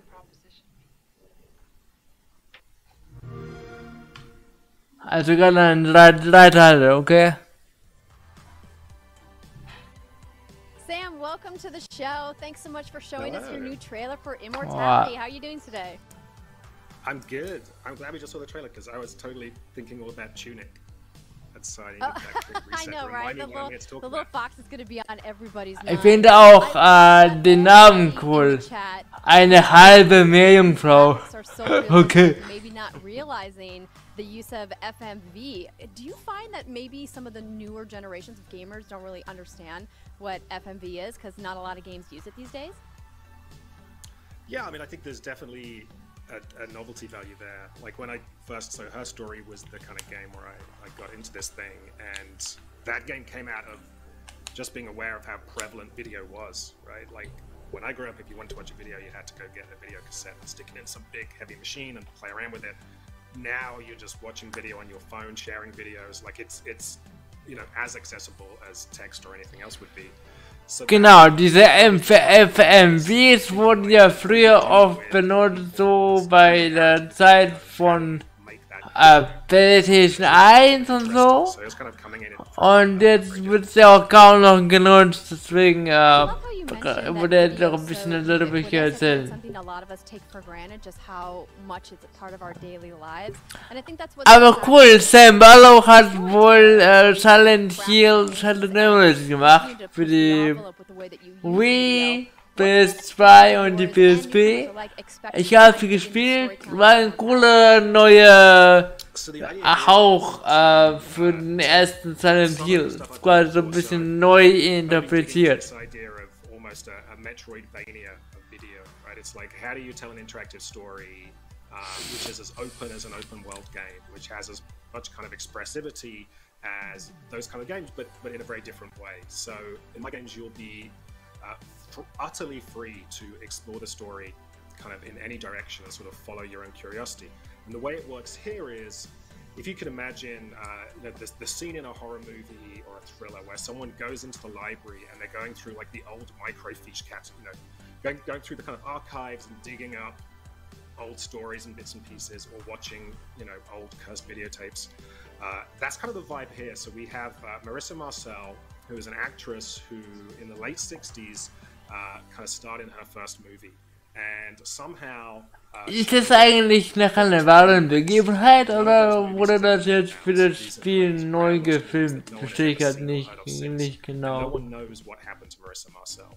And so the player is going to go into the game and be digging through hours and hours of this archive of pieces of film and footage from these lost movies that we've discovered and put together. And so you're kind of investigating, watching these movies. Discovered, put together. Also haben die das wohl selbst gefunden irgendwie. Okay. What in fact happened to Marissa Marcel. So you know, you have this really self-driven. Ich weiß gerade gar nicht, ob diese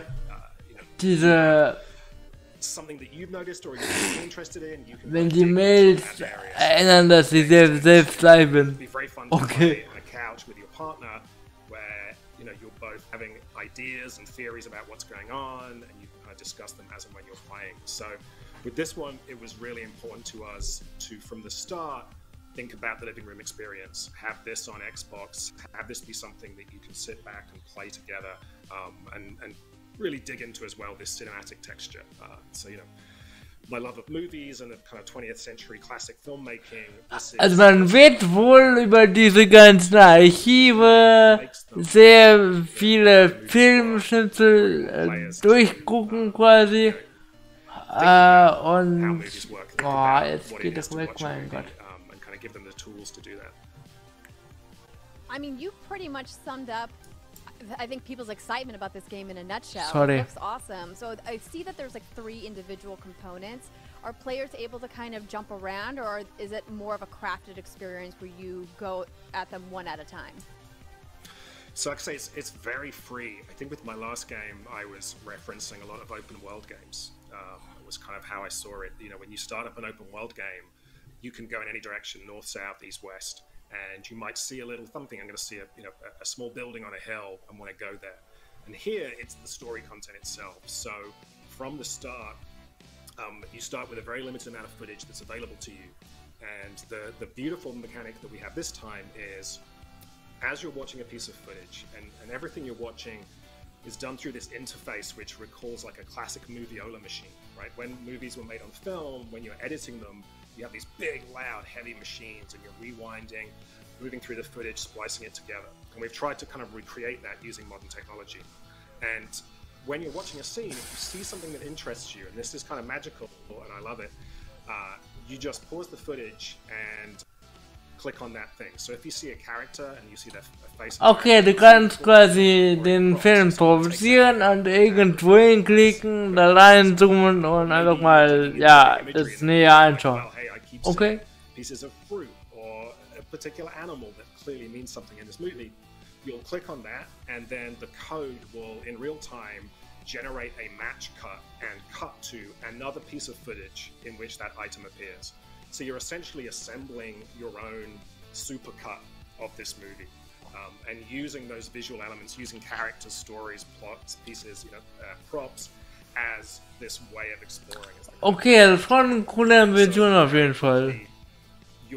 Ich schneide ja Videos und da sind quasi Videos zum näher anschauen und mehr. Ja. Sounds so awesome. Like, I love a good mystery, and it seems like it's going to be super interactive, and I know people are pumped to play, and I wish I could keep chatting with you about it, but we do have to unfortunately say goodbye. But I want you to tell people, where can they learn more about Immortality and when can they play? They'll be able to play, we're saying currently summer of this year, so very soon. We're in the final stages. If they want to hear more, they can go to halfmermaid.co, check us out on Twitter at halfmermaid. And we'll, as we get closer, start to peel back some of the layers. I think we've told people before that this is an investigative horror game, Investigatives Horror Game, finde ich cooler Name auf jeden Fall. And maybe we'll start to peel back some of that as people kind of get closer to launch. Well, we gotta leave something for player discovery, though, right? That's the key. It's always so hard. It's like, I don't want to tell you anything, right? I just want you to show up. Good, yeah. Mum's the word, everybody. Well, Sam, thank you so much for your time today, and enjoy the rest of your day. And everyone, you can look forward to Immortality, hopefully later this summer.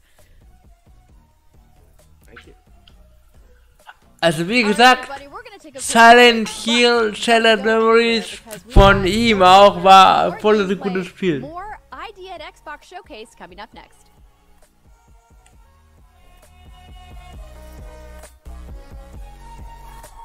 Okay, eine kurze Pause.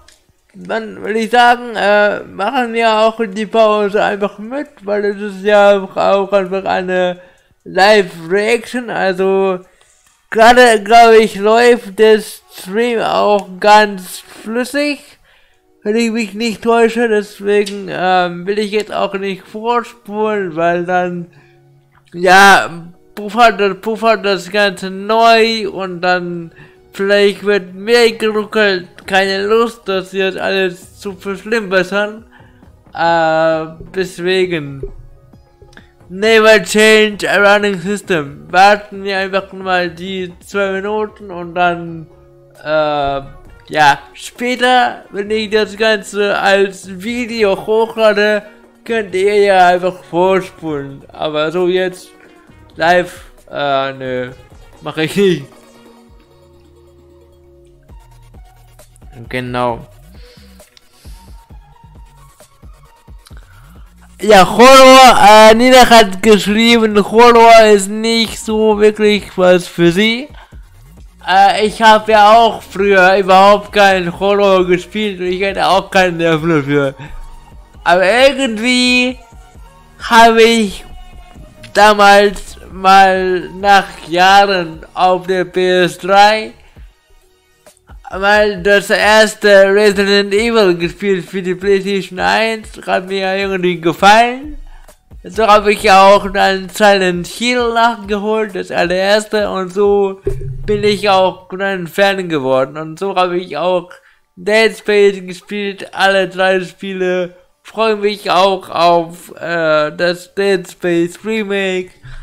Aber ich bin jetzt kein Horror mega Fan, also ich spiele jetzt nicht nur Horror, kann man machen, aber es ist jetzt bei mir nicht Alltag. Ich mag auch voll diese, ja, hellen und freundlichen Spiele, weil die ganze Zeit Angst haben und Panik kriegen und erschrecken ist auch nicht so meins. Aber es kann geil sein, wenn das Spiel cool ist. Und Horrorfilme gucke ich beispielsweise komischerweise gar nicht. Ich mag es, wenn dann nur als Spiel, wo ich halt aktiv bin.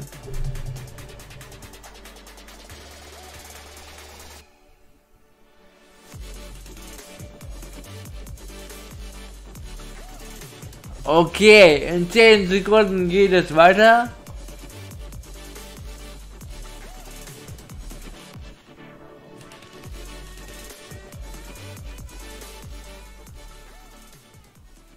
Hey everyone, welcome back to Idea Xbox. Happy to have you here. It's your boy Ocadrian, joined by Andrea Renee. We're hanging out, and we want to make sure that you all participate in chat to talk with us and speak with us about all the good things happening. Loving the comments so far. Someone said, I hope for some Crusader Kings 3 news. Guess what? We had some footage earlier, so if you want to, you can watch the VOD and check that out. We have some stuff coming up later on. We got it. Checkbox. And I do want to call out one comment that I saw from Darth Mocha that says, this has got to be pre-recorded, and it's not. We are absolutely live on the internet right now, so we see your comments. Deswegen kann vielleicht das Video vorhin ein bisschen gestoppt, weil die halt auch live Some of sind. the trailers obviously are handcrafted. You know, they're not being made up on the fly. Speaking of game trailers, our next game trailer is a cyber noir point-and-click adventure blending stunning retro design with innovative mechanics. I mean, this Point-and-click ist ja fast ausgestorben. Cool. dangerous cases using real-world research. Yep, let's take a look at Chinatown Detective Agency. Alter, diese Werbung. Mann.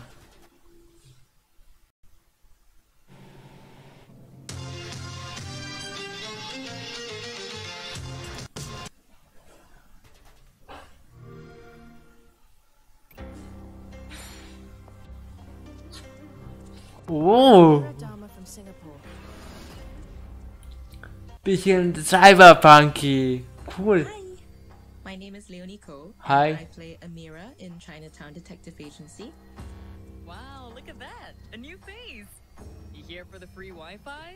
I'm looking for a book. I'm looking for The Histories by Herodotus. From the get-go, I thought she was like femme fatale, hard-boiled, badass, cool. What are you doing, Philip? I'm done! I'm not going back! Could be a waste of my time. Cooles Konzept auf jeden Fall. The game art is superb. The aesthetics. Wollte ich gerade sagen. You know what kind of character Amira was going to be. Gefällt mir. Was Gefällt mir auf jeden Fall. Sin City. That was what I put into Amira.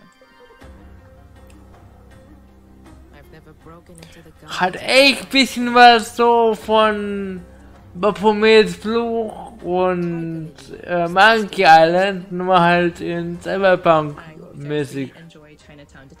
Und halt mit Sprachausgabe natürlich. Halt ein bisschen moderner. I don't think it's been done before. I'm so hyped.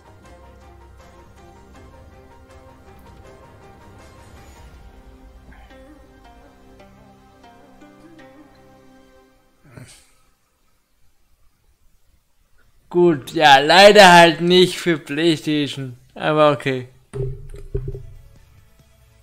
I dig it. Yes, I'm into it. Let's go. Andrea, you feeling that? Yeah, I love the mix of art styles. I know some people in the chat were like, where are their eyes? But you can obviously get a lot more detailed character facing art in the text boxes. So I like that they're kind of mixing old and new there. I agree with you. And to prove this live, not pre-recorded, JPie3 said these point-and-click games are really good if you give them a chance. I agree. Games like this, you gotta just really sink your teeth in. I promised you'll like it. Es gibt ja auch nur noch ganz wenig Point-and-Click-Spiele auf jeden Fall. Das ist ja wirklich so ein Genre. Es ist fast ausgestorben. Kaum was raus für. The title is called Curse to Golf, which is being published by Thunderful Games. So for those who are wondering what that kind of mashup even looks like, well, good news. We have a trailer. It looks like this. Okay, noch ein neuer Trailer. Hi, I'm Liam Edwards, the director of Curse to Golf at Chuhai Labs. I'm the only one that made Curse to Curse to Golf. That's factually incorrect. In Curse to Golf. Okay. Also, you die. Also, you die again. Also, you die over and over again. Golf-like. Hit the green and take on 18 hellish holes. Ja, Roguelike, Souls-like, aber mit Golf. Okay. Just be careful, as with each new hole comes new hazards, new dangers, and new friends. Luckily, you might have a few aces up your sleeve. These bizarre and world-bending cards add new dimensions and make your journey that much more rewarding. LOL. It is up to you to take on every hole, fight each boss, and find your way out of this mysterious golf purgatory once and for all. It's a golf-like. I'm Liam Edwards, and Okay, geil. this is Curse to Golf. Komplett ein anderes.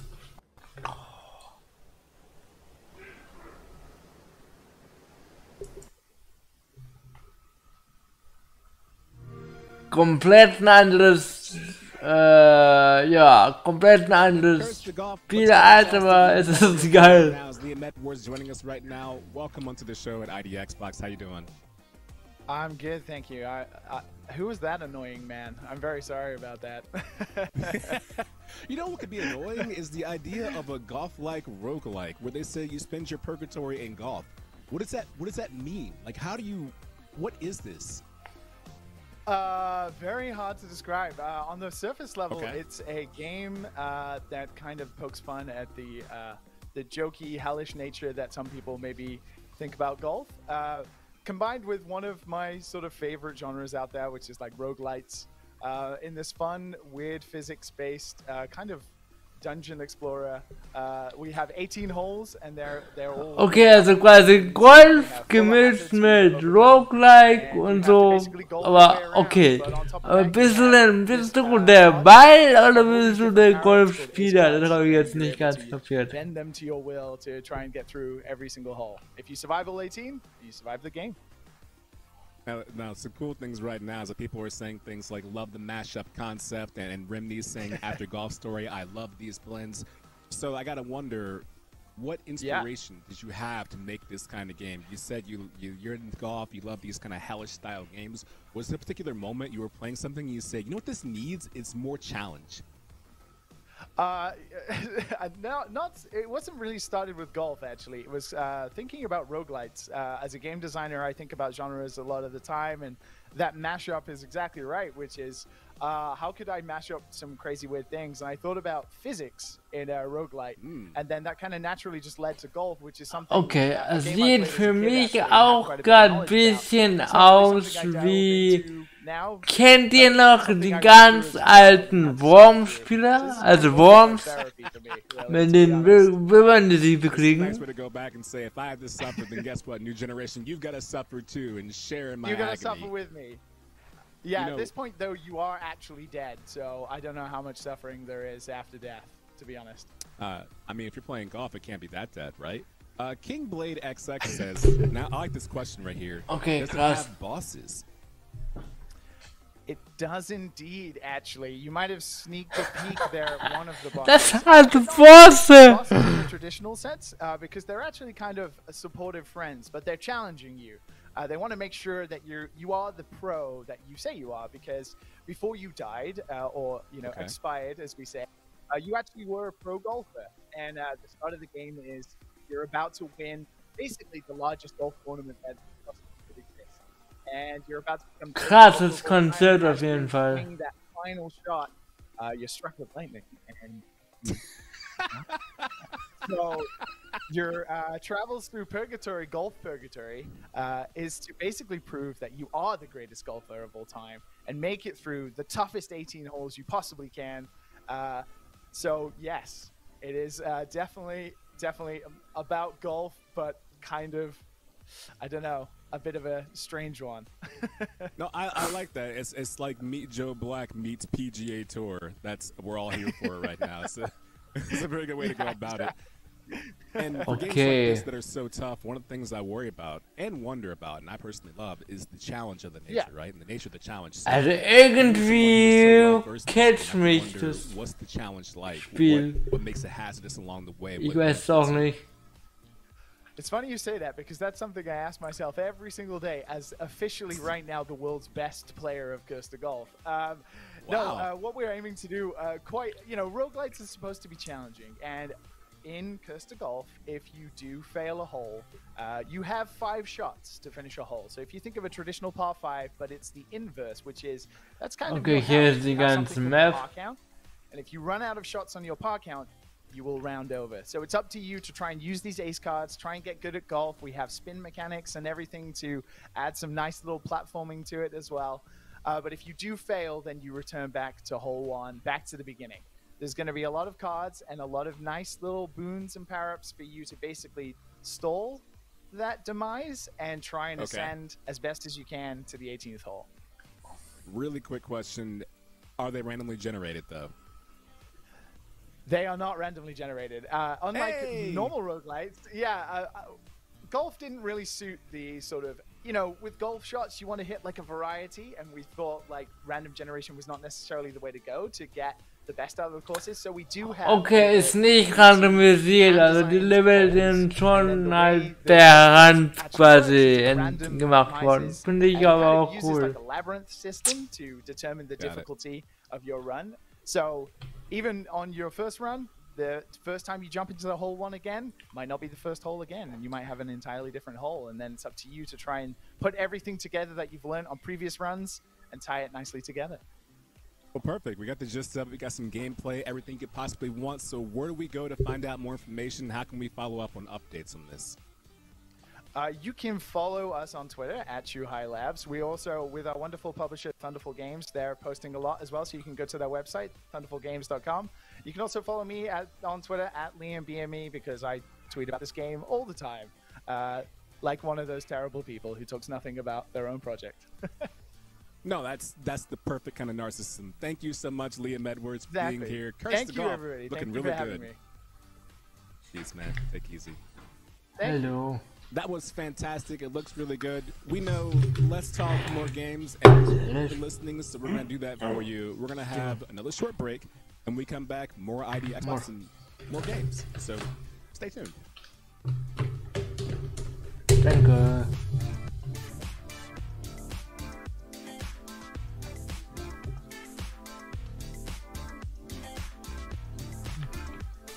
Nein. Jetzt. Danke.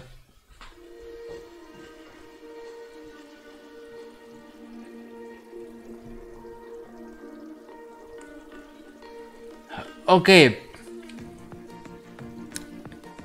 Ist Pause, also für 2 Minuten. Ich habe auch gerade mein Essen bekommen, aber esse ich halt nachher noch. Genau, ich mache jetzt nachher noch eine kurze Pause, aber jetzt noch nicht.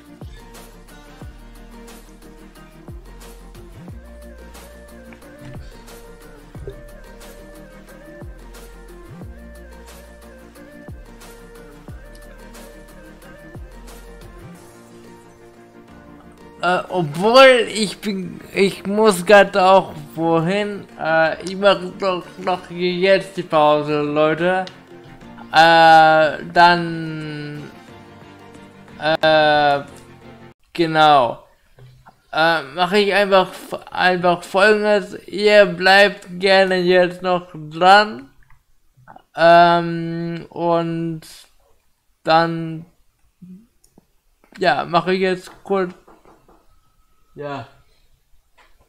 War noch nicht alles. Danke. Okay. Jede Menge Essen hier auf dem Tisch steht. Dann will ich mal vorschlagen, Leute, eine kurze Pause. Ich werde mich jetzt kurz mal stärken. Und mache jetzt gleich mal einfach den Pausenbildschirm quasi, bin dann kurz AFK essen. Und dann geht es in 10 bis 12 Minuten weiter. Ich esse halt was. Ja, gehe kurz für kleine Rollifahrer und dann geht's auch weiter. Bitte bleibt dran. Ich mache euch auch Musik und so an. Ihr könnt mir gerne auf Instagram, Facebook, TikTok, überall noch folgen in der Zeit. Oder lasst einfach gerade den Stream laufen, ich bin dann gleich wieder da. Genau. Geht in 10 Minuten weiter. Dann würde ich sagen, Leute, bis gleich und ich esse was und dann sehen wir uns gleich wieder. Der Stream bleibt noch live. Das ist jetzt kein Ende. Ich bin nur kurz AFK und lasse einfach mal kurz Musik spielen. Also, dann bis gleich, bis später und jo, bis gleich. Und nicht weglaufen, weil das tue ich auch nicht. Bis dann.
Okay, so, ich bin jetzt wieder mal am Start.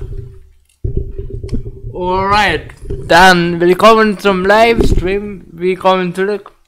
Freue mich, dass ihr alle so zahlreich erschienen seid. Immer noch, also 5 Leute, trotz Pause finde ich auch ganz heute.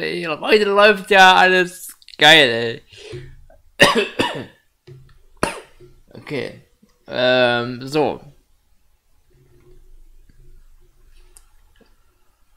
Moment.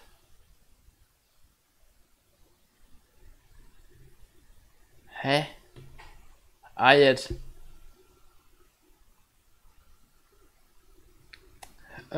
Sekunde. Bin ich jetzt live von der gerade arg verzögert.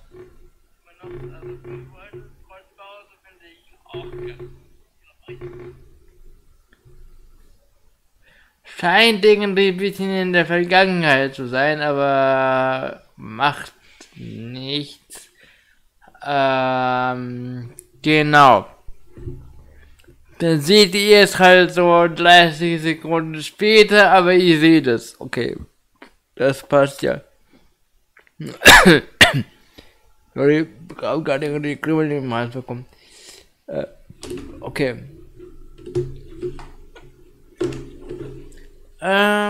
So.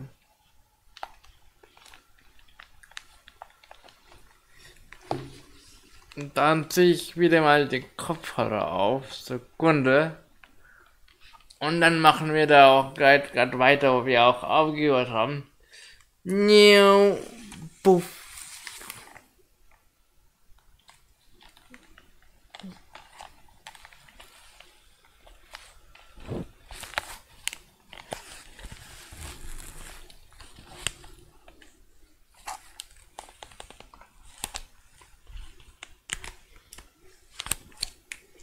So.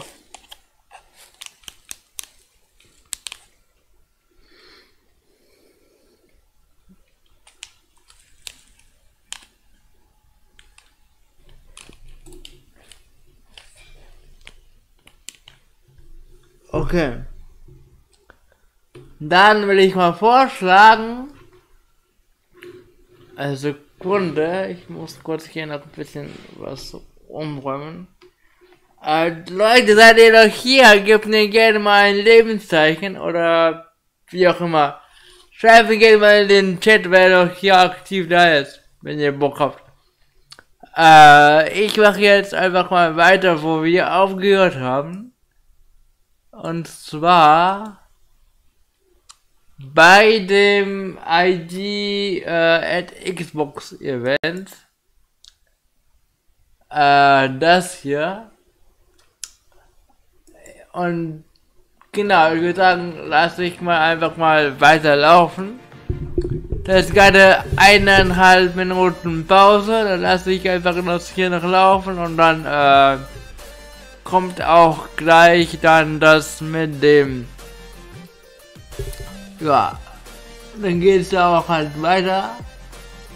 Ich gucke jetzt mal kurz hier.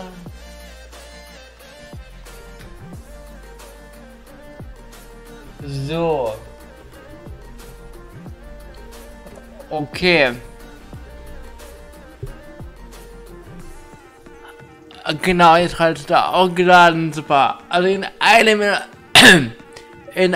Minute geht's hier auch dann weiter. Okay. So. Noch 30 Sekunden und dann geht's dann jetzt auch hier weiter mit der Show. Bis jetzt kam ja nicht sehr viel, aber dafür Gutes, finde ich. Dieses mit dem Cyberpunk, mit diesem Point-and-Click fand ich voll cool. Tunika sah voll gut aus, das mit dem Fuchs und auch das mit dem ja, mit diesem Mystery-Film.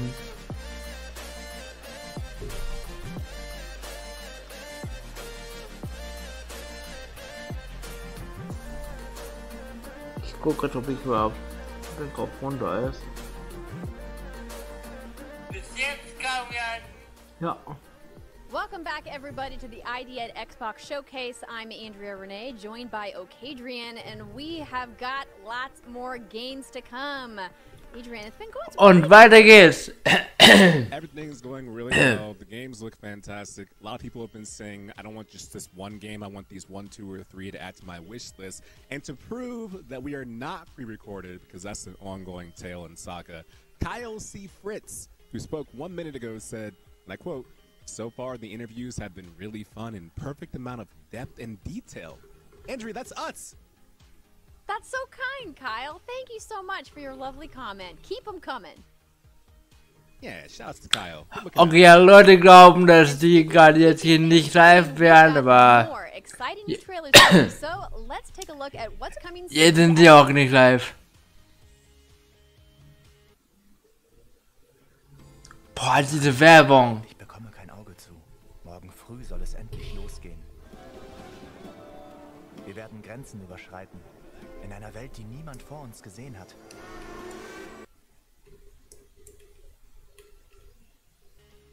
Okay.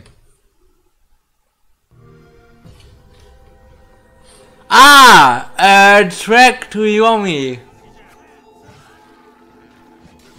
Sieht echt so gut aus. Also einfach mal diese Schwarz-Weiß-Filter und Samurai-Kämpfe. Sieht einfach nur geil aus.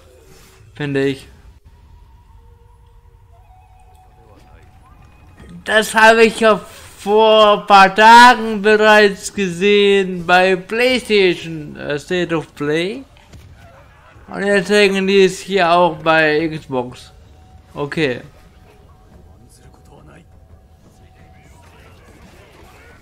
Oh mein Gott. Moshineru. Nani?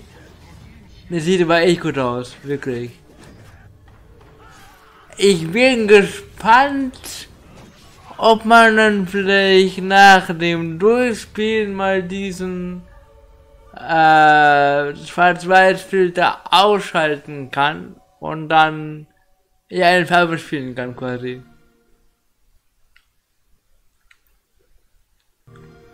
This is Xenozoic, a strange punk fantasy world with even stranger inhabitants. Okay. In the chaotic society they live, Pseudo, a martial artist forsaken by his master, has chosen to live as a recluse. Your adventure starts when he wakes up and hears mysterious music, which guides him to the boy, an orphan creature whose incredible powers have attracted the attention of Gemini, the dying mistress of the artifacts. Unable to leave the boy to face this threat alone, Pseudo decides to protect him, unaware that much larger forces are at play. Chased by the servants and mercenaries working for Gemini, you must use your fists and your mastery of various martial arts, which can Okay, sieht aber auch cool aus. based on the enemies you face and your preferences. You learn new techniques and improve your attacks as you progress and build your own fighting style. One law reigns in Xenozoic, the ritual. If you wish, Xenozoic. Okay. before a fight begins to determine the rules of combat. Okay, also auch so ein bisschen mit Minispielen und so Gesellschaftsspiele, so ein bisschen. Far from determining the winner or loser, these rule changes present an opportunity to be exploited if you win the ritual, or a challenge to be overcome if you lose. Outside of combat, you'll wander this intriguing world, seeking out its paths, secrets, and shortcuts. You'll meet strange characters. Okay, von der Kameraperspektive erinnert mich das voll an Resident Evil 4. Das war ja auch so über die, das war ja auch eine Kamera so über die Schulter quasi. Das hier ist aber halt so ein bisschen, ja, Fantasy-mäßiger und cartoonisch und, ja, familienfreundlicher ein bisschen.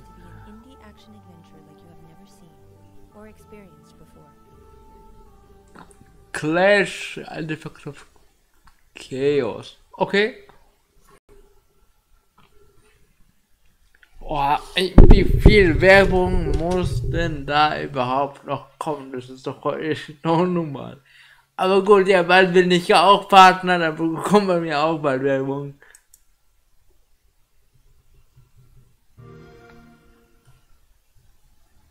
I'm Emperor T-Pain the Devout, holiest of holies, Pope Almighty. And I want to announce that I'm officially starting my own religion. Kaboom. Ja. You see, it all began in the year 1066 when the Pope wouldn't let me excommunicate my wife. They said there wasn't enough. T-Pain als der Papst, warum nicht? Was high and mighty king of France. Mr. Goody Two Shoes Catholic over here. But then I remembered, I'm a freaking paragon of virtue. Look, I don't know why nobody's thought of this before. Cause it's friggin' brilliant. I'm a medieval genius. I got so much faith. I could just make my own religion. Divorce, leak, kaboom, problem solved. We'll call it Check Me. Ich habe Crusader Kings 3 nie gespielt. Ich spiele auch eigentlich diese ganzen Strategiespiele eher weniger. Aber ich sehe schon den Reiz, das so einfach alles aufzubauen und so. That's going to benefit everybody. As the leader of this religion, I will have the final say in who I can divorce and or marry. Yeah, see? Probably should have seen that coming. Good for them. Get it on Xbox Game Pass. Coming March 29th. Okay, kommt auch für den Game Pass. Bootyism. Let's go. He's making all the right moves, making his own religion, allowing witchcraft, allowing adultery. He just knows how to play the game, it looks like. Einen ganz kurzen Gruß an die unglaublichen 7 Leute, die gerade hier im Live sind. Heute ist es voll. Ich weiß gar nicht, wie das kommt. Also eigentlich habe ich mir die ganze Zeit gewünscht so, aber irgendwie hat der Algorithmus das Ganze noch nicht gepusht. Deswegen also finde ich das Ganze auch halt mega geil. Hi, moin Fan Destroyer, wie geht's dir? Willkommen beim Livestream. Wie geht's dir? Alles fit?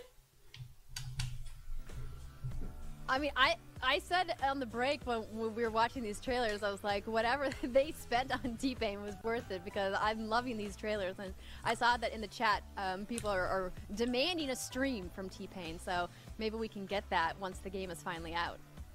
Hey, Bryce99210 says, I'm a supporter of bootyism. You know, you and me both. You and me both. But it wasn't just that. There were 2 other games right there, too. Andrew, what you think? Got a favorite? So, I really love the art style of Clash, Artifacts of Chaos. It's got a very cel-shaded... Das war auch ein ganz cooles Spiel gewesen. Who doesn't like a good companion NPC? Yeah, I agree with that 100%. It looks really nice, and I like the first-person mode they show with the fisticuffs. Reminds me of a game called Breakdown on Xbox.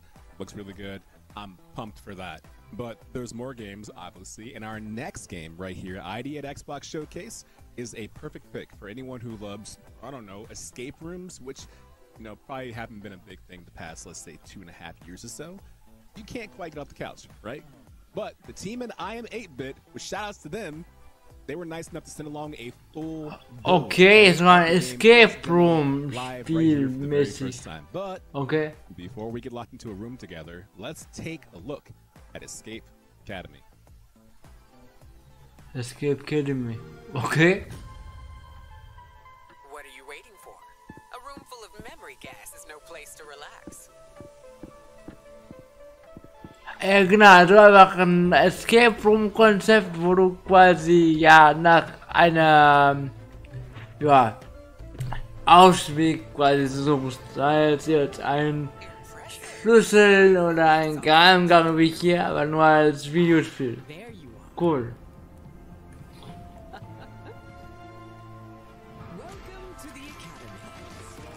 Escape Academy, okay.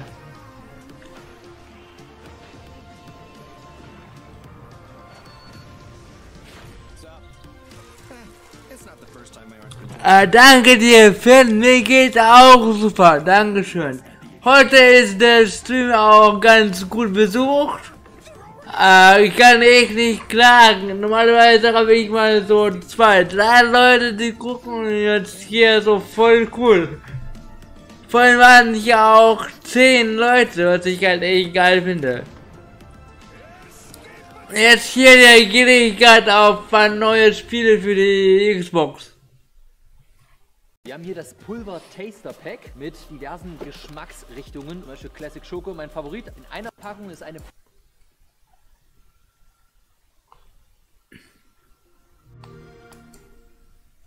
Ich weiß nicht, woher diese ganze Werbung kommt. Das ist doch ein einziges Video. Das war schon jetzt die 6., 7. Werbung. Unfassbar.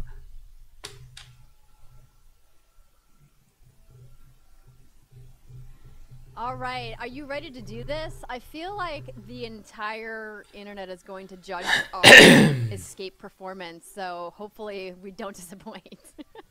Andrea, we are two of the smartest people that I know, so I have no fear whatsoever. Ah, thanks. I appreciate the vote of confidence. And I also love how the concept of this game is that it's supposed to make you better at escape rooms because it is, in fact, an academy. So maybe after this, we will be escape room masters. Yeah, there was some context there too, but honestly, I just want to get into the game and I want to solve the puzzle. Because I feel like we're being judged, and I will not be judged. So for everybody watching, Okadrian is controlling the game, and I'm just here to help him solve the puzzles, but there is a multiplayer component. But I'm going to be honest, for anybody who watches my streams over at What's Good Games, you guys know that I sometimes have trouble multitasking, and I get incredible gamer face. And okay, this is halt first person. This game, I was like, Adrian, how about you just control the game and I'll just watch? I promise to say things every now and then, just probably not most of the time. So I'm relying on you to carry us through this conversation piece. I am here for that. And I also want to give I Am 8-Bit a shout out. I saw you guys in the chat. Thanks for hanging out with us on stream today. And we are, already got this underway. So what have you found so far in the world that you think might help us? Should I get a pen and paper going? Maybe. There's a bunch of sculptures that have yellow markings on them. Some of them have different things. Like that one has a yellow dot right there. This one over here teases a maze. And has ist es jetzt quasi schon der Raum oder ist es jetzt einfach nur noch die Lobby, quasi der Campus? Ah nee, da oben ist ein Timer. Da oben ist ein Timer. Okay, so lots of yellow Hier. things. Yes. Da ist ein Timer, also da ist schon quasi die Challenge da. Also die versuchen gerade echt da zu entkommen. Okay, also die suchen jetzt gerade nach einem Ausweg. But also makes it more pressure based because of the escape room nature of it. So I think people who are good at, old school puzzle games, like, my friend Christine Steimer, will probably be really good at this. Maybe I'll just have to call her up and be like, hey, can you help me? Schon ein cooles Konzept, muss ich sagen. Feel free to, help us out and say whatever needs to be. Oh, look at this. It's a painting, but the painting is out of order. It has arrows on it, so I'm guessing it's up to us to put it in the right order and figure out what direction things go. All right, this seems like it's pretty easy. I believe in you. You can do this. I believe in you. I like that. Yeah, go ahead, Adrian. Good luck to you, man. Looks like up, then right, then left. Is that right? I see. Well, I guess I don't know what you're looking at. So right here on the screen, the puzzle it's like someone took a painting and just chopped it up and put it out of order. Oh, you're trying to line up the arrows, right? Yeah, I want the painting to line up so the arrows go in order, starting from left to right. And I think the farmost right strip is the far left strip. So the first input would be up. Oh, okay. I see what you're saying. So in order to move the strips, you have to match the inputs? Yeah. Interesting. We'll come back to that. Wait, what does that sign say? Important. How to draw good. Wait. Yeah. Bananas, cheese, wine. Wait, this is my grocery list. Yeah. We have bananas too. We got one of those. Okay. So it's oh, look at that, an arrow. I wonder. This seems important. I feel like we need to prioritize finding the spannend. Caution, wet invisible ink. Oh, maybe we need a UV light or something. Oh, look at this. A door that has colors. which means the colors have to go in a certain order. It'll make sense. Interesting. And that mark that Also hat er voll viele Hinweise und die einen könnten dann helfen, die anderen gar nicht. Und dann musst du rausklicken, ob das überhaupt dann passt. Finde ich ganz schön cool. 4 items: banana, cheese, wine, and well, wait. I'm guessing banana is painted blue, so the first input is blue. So we've got to find the cheese and wine to find the other order. You know, I did not think that that's the direction you were going with that, and I'm not sure that's correct. But you know what? It's a lead, and you got to try all the leads in these games. I'm not sure that's correct, but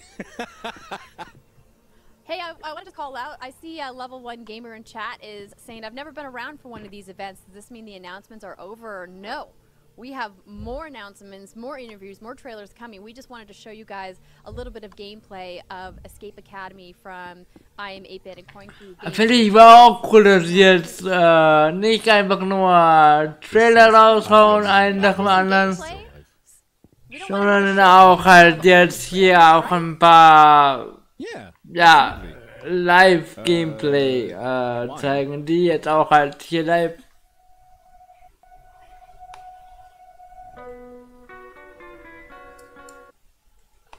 spielen. Deswegen, also schon geil. There was one more thing that goes here according to the painting. The cheese! Gotta find the cheese! Where do you find cheese? You think it's in this room? I feel like that's too easy. Oh, look at this! Arrow directions. I bet that's the puzzle. Okay. Wouldn't surprise me if the cheese was in there. We have to get through there to find out. Or the cheese could be in the garbo. I don't see anything for... No, cheese is not in the trash. That's not where you'd put it? I mean, it depends what kind of cheese it is, let's be real. That's 100% true. That's facts. I gotta find cheese, Andrea. You think it's in that locked closet? Or do you think it's outside? Something's in there. I'm gonna go back outside because we haven't been on here in a minute, so... If I was cheese, where would I be? Beastly Benno, that is the question. Okay. So we've got more. There is Okay, also a feature if we, you know, also echt mal ein cooles Spiel zum Nachdenken. Das ist schon cool. I don't know. I feel like the internet. Aber ich bin auch gerade ein bisschen überfordert mit diesen ganzen ja, Dingen, denen du auch interagieren kannst. We're probably not going to solve it. Which is probably the best because we don't want to show you guys all the puzzles, right? Wait, what'd you find? I like that. No, the fact that, you know, we're not going to solve this, so. I'm just giving us an out, Adrian, okay? I respect it. Look, this arrow thing right. Ciao, Fan, danke, dass du hier warst. Bis bald. Bleibe auf den Rollenden. Here's bother me. Okay, it's gotta be up. I got it. Up, down, right down. Up, down, right, down, left. I'm wrong? Moi. Let's use the hand feature. Do you know how to open your inventory? Yeah, right here. Oh, the cheese. I already have it. I already had the cheese, Andrea. There it is. Paint-stained cheese. Reading art's no picnic. Paint-stained cheese, rather. Oh, look at this. It's a number series. Oh, okay. I see what's happening here. Okay, cool. 139. We're missing the weight. 139. Ah. Easy. I'm very impressed at the speed at which you are solving this. I'm flabbergasted there right now. Is. Anti-invisible ink. Let's go. Wow. Alter, wie oft denn noch Werbung? Was geht ab, Mann? Oops. The suspense. Will Adrian keep playing the game and I'm going to have to host the rest of the showcase by myself? Who could say? Many thanks, though, to the team over at I Am 8-Bit for sending over the build for us to check out and for you guys to take a look at here on the stream today. If you guys want to get updates on Escape Academy, please follow at I Am 8-Bit on Twitter, and we look forward to solving those puzzles later on this year. You did well, Adrian. I'm very impressed. I didn't do well enough. It's okay. You can feel sorry about it later. But we do have a bit of good news, everybody. Tunic is now live on Xbox Game Pass, and Ash Said Hi is playing live on their channel, and you can Tunic kam gerade raus. TV/Ash Said Hi. And you can find them in the Control Plus app under participants, or follow them, jump to their stream, check it out if you guys want to see some gameplay of Tunic. And don't forget, you can now download it today. Yeah, that's the good stuff. And if you want to get an idea of what it's like to play the game and to see a streamer's reactions to it, we're going to actually take a peek in on Ash Said Hi. And the good news is right now, she can't hear us, she can't see us. This is our own moment to peek in. Okay, wer ist das? Look at this moment. It's so Look at the pretty. concentration. It really is. This is Aber like, sieht we schon knew echt it was gut good, aus, das just, right, Spiel. watching all the trailers and gameplay, but there's no way Das she's ist not Tunic, das so am Anfang vom dem Event gezeigt wurde. I'm in. I like it. Look at the concentration on her face. Yeah, that's like Ash me. has the gamer face.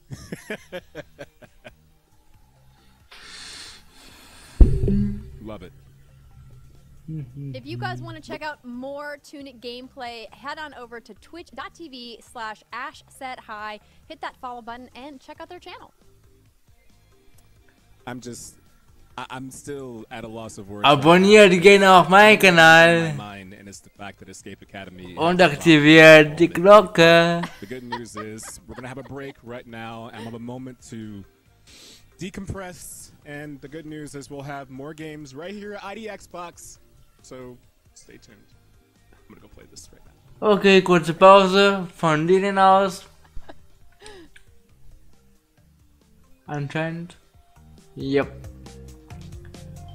Ja, auch jetzt ist gerade wieder 3 Minuten Pause. Chat, was geht ab? Seid ihr noch alle hier? Ich sehe auch gerade 6 Leute gucken zu, das ist der Wahnsinn.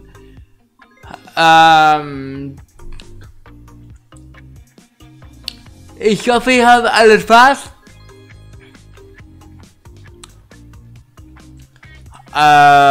Ich hätte auch jetzt nicht gedacht, dass es hier auch so cool wird.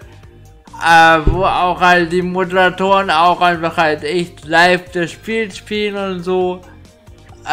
Es wurden jetzt nicht so viele Spiele gezeigt, das ist jetzt eher langsam das Tempo. Also komplett anders als zum Beispiel bei Nintendo Direct oder beim State of Play, aber ist trotzdem mal schön. Echt cool, echt cool.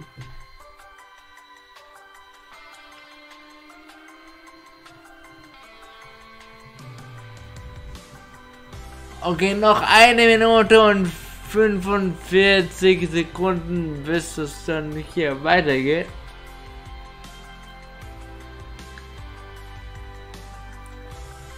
Ich denke dann beim Schneiden als Highlight, dann werde ich halt die eine Pause halt mal schneiden.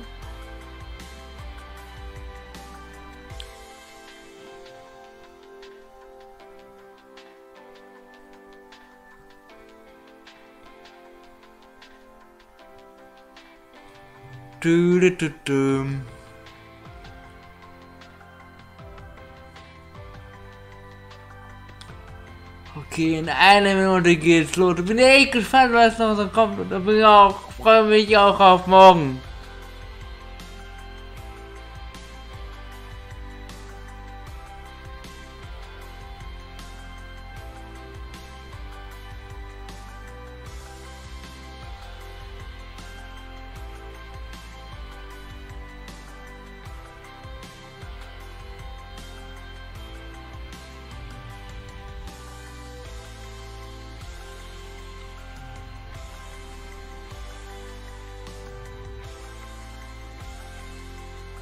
So.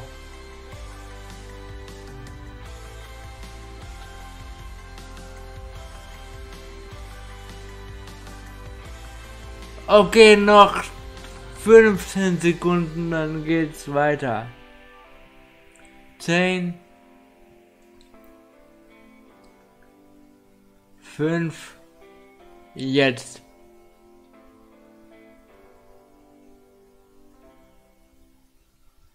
Welcome back, everyone, to the ID at Xbox Showcase. Your boy Ocadrian chilling right here with Andrea, and we're bringing you all the good indie games that you've been looking forward to for, I don't know, forever?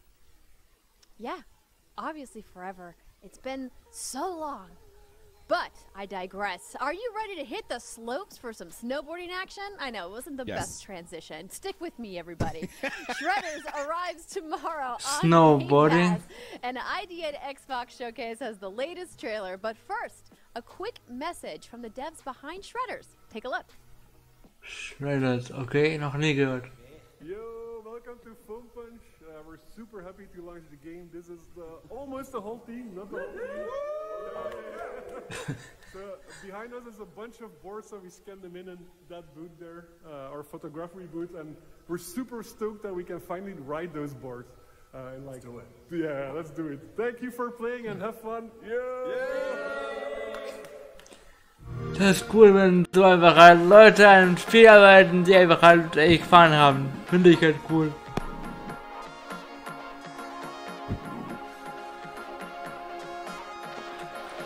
Okay, Snowboarding also.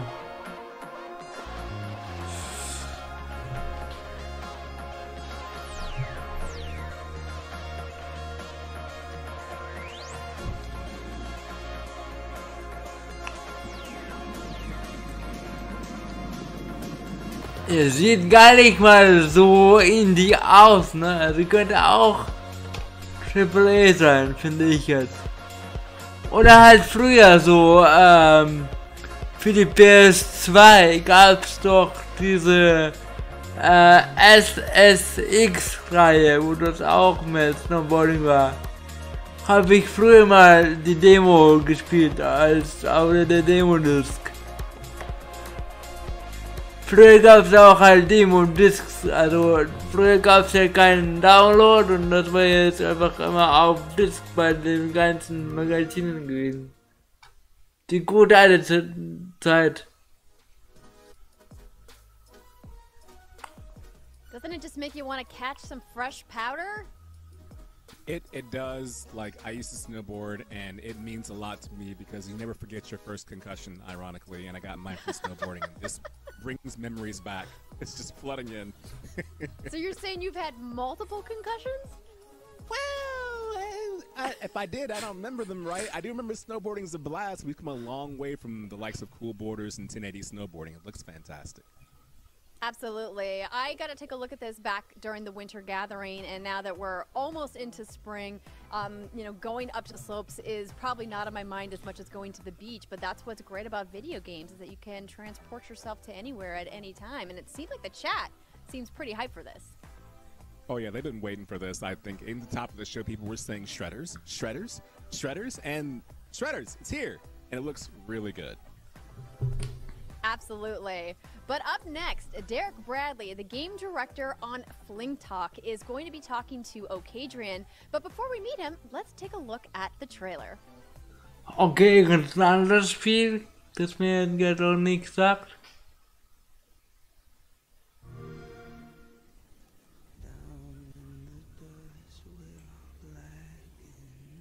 Ah! Flint Rock. Ich habe heute Morgen den Trailer gesehen. Auf dem Kanal für die PlayStation war das gerade angezeigt. Genau. Es sieht echt gut aus, aber ich kann noch nicht genau sagen, worum es sich handelt. Also vom Genre her. Ich habe halt gelesen, Flint Rock, also habe ich dann sofort gedacht an Flintstones, also ja, Familie Feuerstein. Und ja, jetzt kommen so lauter Skelette und so und bam.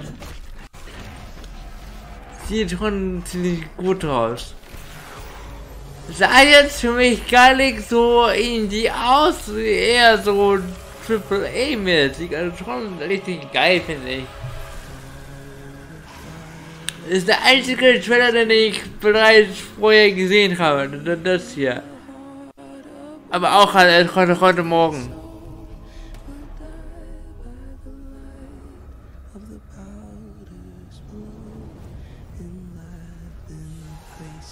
Ich hoffe, das war jetzt kein Lied, wo ich das jetzt, nee, Flintlock, nicht Rock, okay. Falsch gelesen. Damals. Aber für die PS4 kommt es auch raus, nur so zur Info, habe ich heute Morgen gesehen. Hallo Leosand!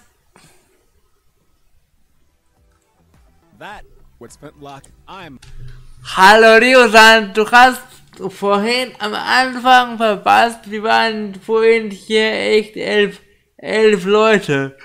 Heute geht's richtig ab hier. Ich hoffe, dir geht's gut.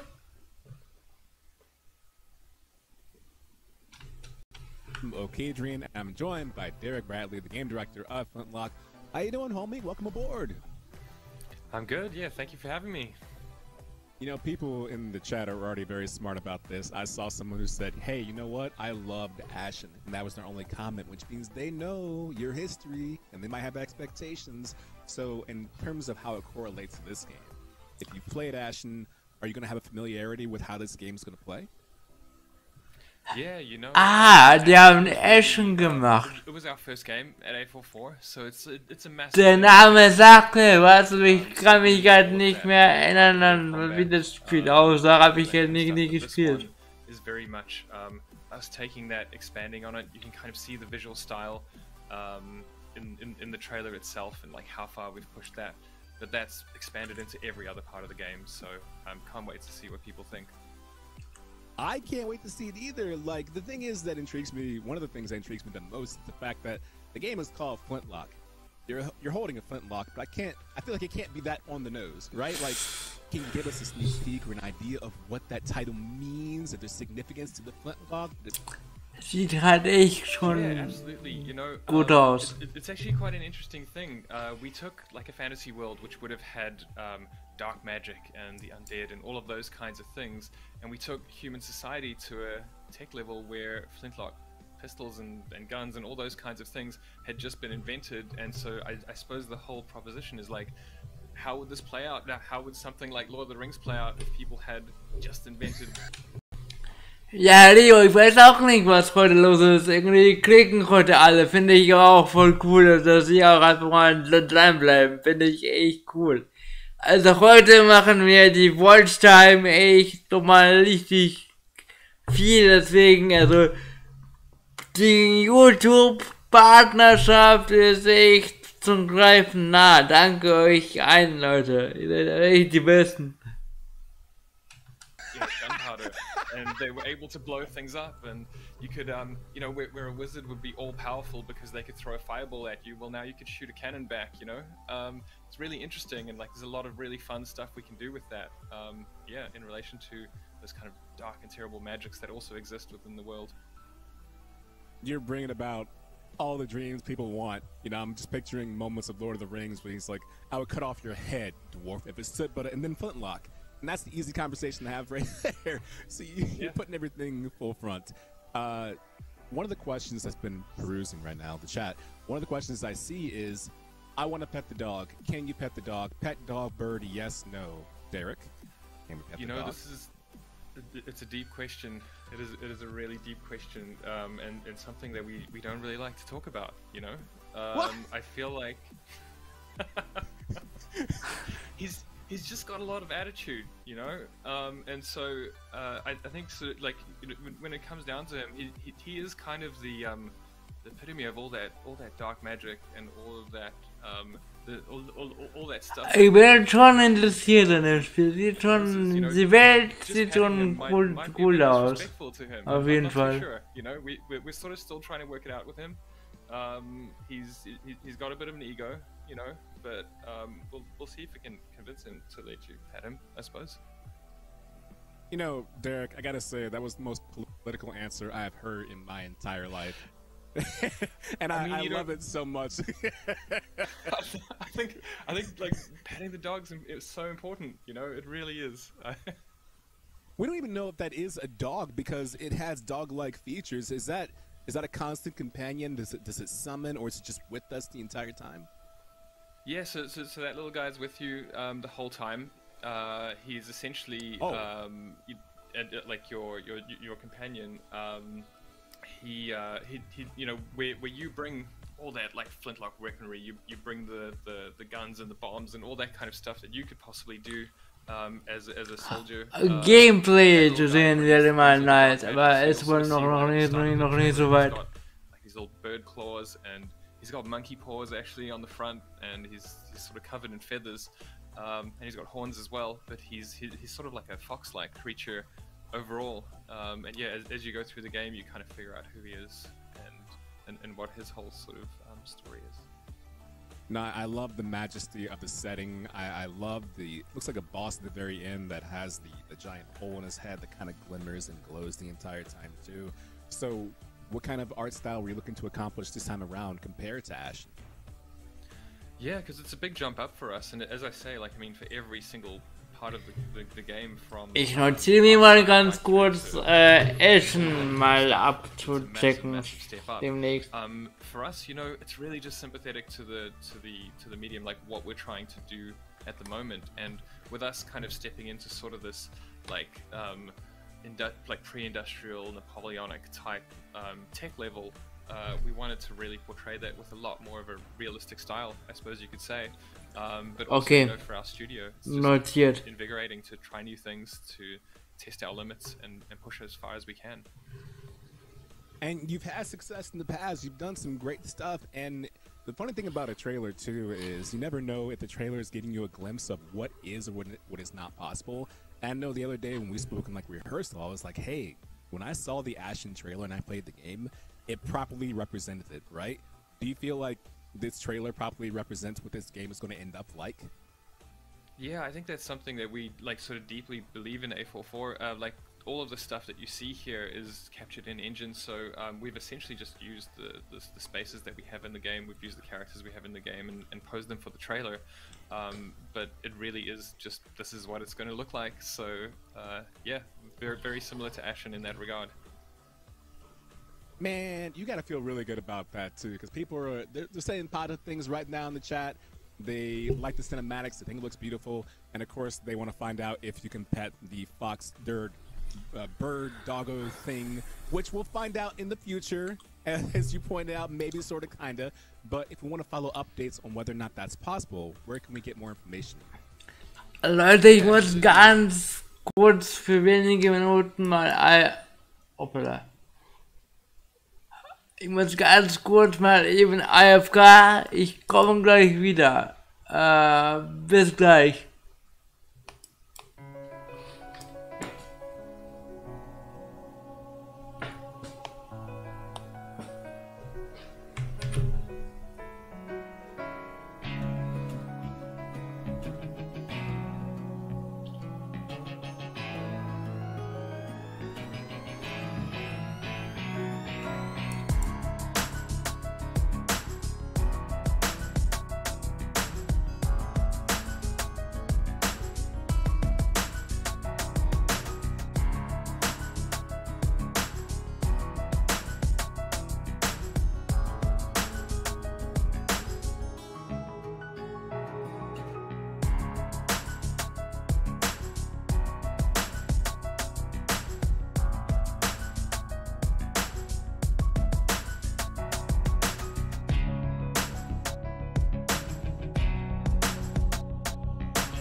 So, Leute, willkommen zum Livestream, willkommen zurück. Musste eben mal kurz AFK, aber jetzt bin ich wieder am Start. Sorry, kurze Unterbrechung. Aber jetzt sollte ich auf jeden Fall wieder durchziehen und deswegen, genau, jetzt geht's auch weiter.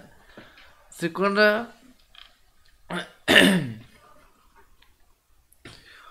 Genau, und deswegen, jetzt geht's auch weiter.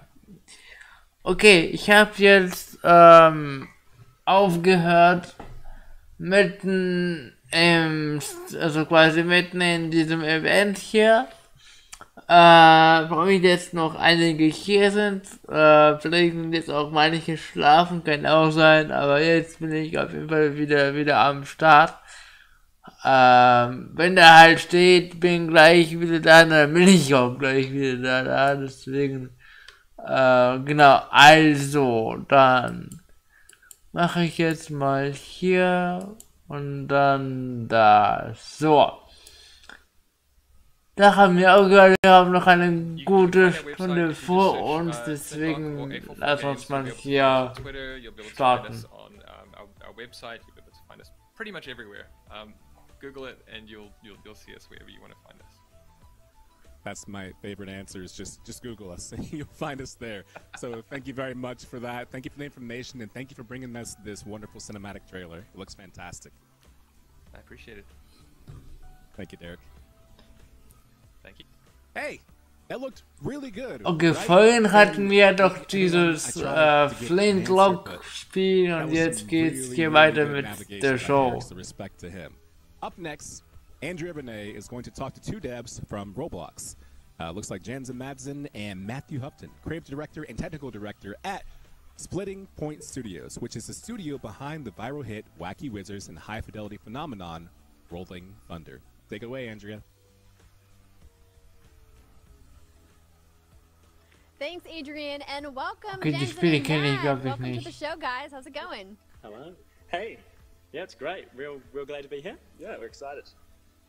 So Splitting Point Studios has made quite a name for itself within the Roblox community for making all kinds of stuff. But the latest thing that people are talking about, of course, is Rolling Thunder. And this game that you guys created doesn't even look like it's inside Roblox. It's just bonkers. How long has it been in development? Yeah, we've been working on it for 6 months now, and yeah, it's just crazy. Like, we honestly kind of just started out as like a hobby project, and then we just it's just gone so far, and like the graphics are crazy cool for like streaming on demand, and yeah, it's real fun. And you guys are no strangers to the Roblox community. You've been making content and doing content creation for quite some time now. Ach so, Roblox oder was? Ah, okay. Ich bin da so gar nicht in dem Thema drin. Ich kenne das nur vom Namen, weiß, dass es so eine halt große Plattform ist, aber halt ähnlich wie Minecraft, ne, so könnt ihr gerne mal korrigieren, aber Ahnung davon habe ich jetzt noch keine. Ich bin ja so 7 Jahre hinterher mit dem Gaming, muss doch alles nachholen. Like so many projects people are making, the comment on them are, it doesn't look like Roblox, and it's going to become a thing where that becomes a thing where it's like it does look like Roblox now, just because of so many tools they're adding, and yeah, you can see like it's just every day it's getting more and more, yeah, modern, I guess. Do you think that this is going to be the wave of the next generation of game developers?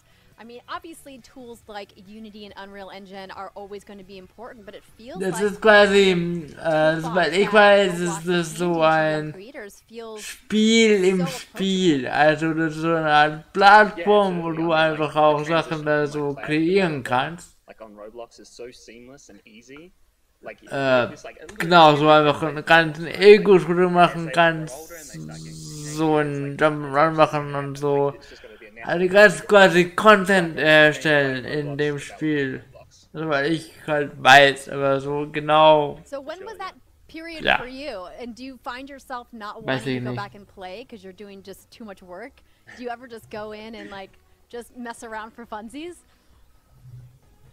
Yeah. So, like I was 10 years ago. I think Jensen was a bit more recent, about 3 years ago or so. But I would say we still play heaps of Roblox games all the time. Yeah. I mean, I think most people that make games and develop games are, game players primarily, and that's no different for us. So a lot of our inspiration is from, playing other people's projects and kind of being like, oh, what if we could do this as well, or like, what if we changed it in this little way? And then, yeah, Roblox is a platform.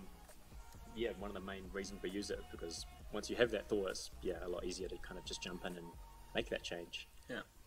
Which we do. That's so awesome that it can kind of be a collaborative experience with your community. And speaking of which, we unfortunately don't have enough time to keep talking about Rolling Thunder, though I have a bazillion questions about it. But if people in the chat want to keep up with the development of what you guys are working on, where's the best place to follow you guys? Yeah, you just follow my Twitter, shameless plug right here, Jandal, RBLX. You can just Google it and it should come up, hopefully. Okay, dann geht's wohl gleich ein bisschen weiter noch. Showcase, so it's not shameless. Plug away. Well, gentlemen, thank you so much for taking time to chat with me about Rolling Thunder. And like he said, you can go ahead and follow him at Jandal and enjoy the rest of your day. Yeah, thank you so much. Cool, Cheers. Thank you. Well, we have got more show to come, but we have another quick break, so don't go anywhere. More surprise Game Pass. Okay, noch eine kurze Pause, vermutlich 3 Minuten wieder und dann geht's auch weiter. Ja, genau. 3 Minuten. Okay.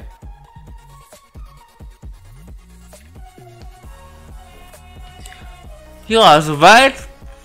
Ich hatte ja überhaupt keine Erwartungen an das Event. Ich habe das ja spontan gesehen, dass es halt live war. So gegen 6:30 oder so. Oder 7:30. Ne, 7:30, genau. Und dann habe ich gedacht, komm, nee, dann muss ich das ja mal drauf reagieren. Und genau. Okay, dann bin ich mal gespannt, wie das hier so aussieht nachher.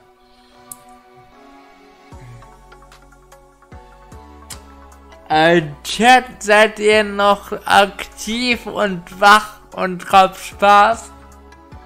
Ich bin immer noch geflasht, dass vorhin voll viele Leute hier waren und immer noch einige hier sind und genau. Wir sind echt nah dran am Partner. Es ist für mich einfach gerade unbeschreiblich geil, wirklich. Ja.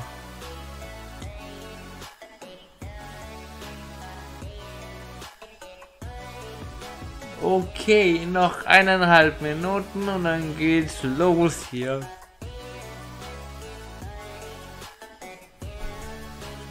Ich hoffe, die Musik wird nicht Copyright Strike.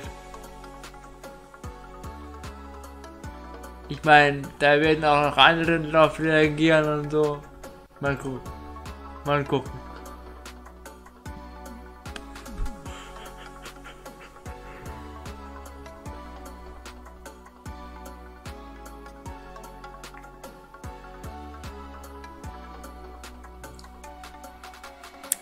Ja, super. Freue mich, Leo. Wie geht's denn dem Matze? Ist er auch hier?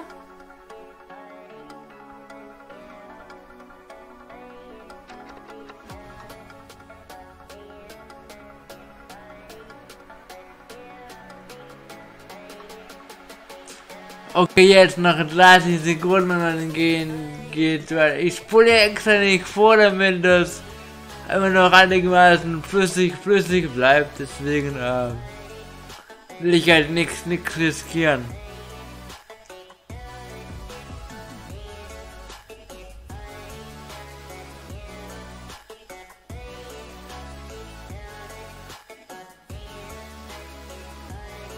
Okay, jetzt geht's weiter.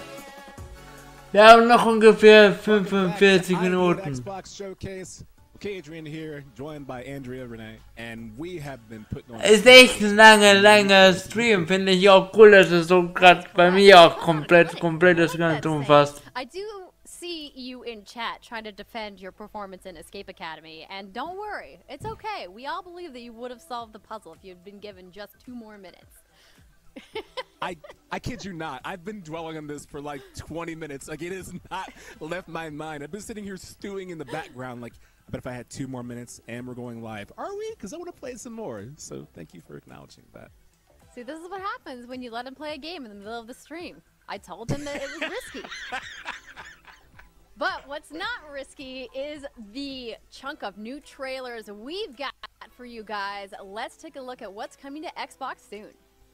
Okay, was kommt noch Schönes?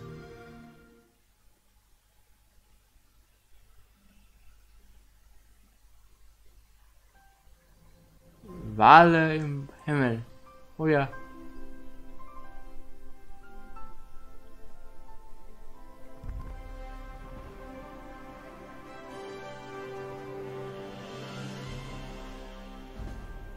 Okay.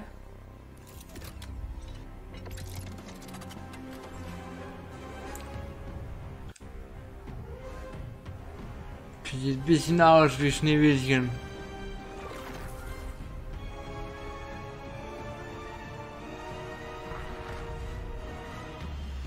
Oh, der arme Wal.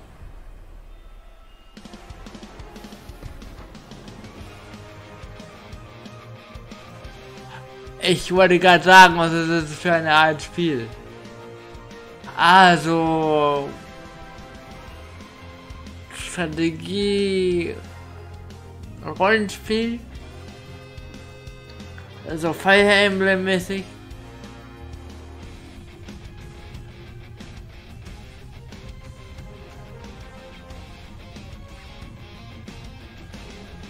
Oder auch nicht.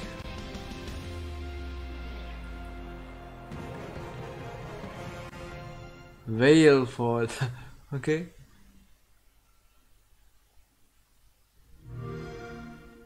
Okay.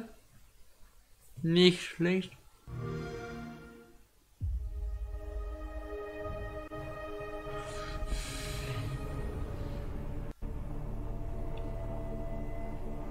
Explore the world.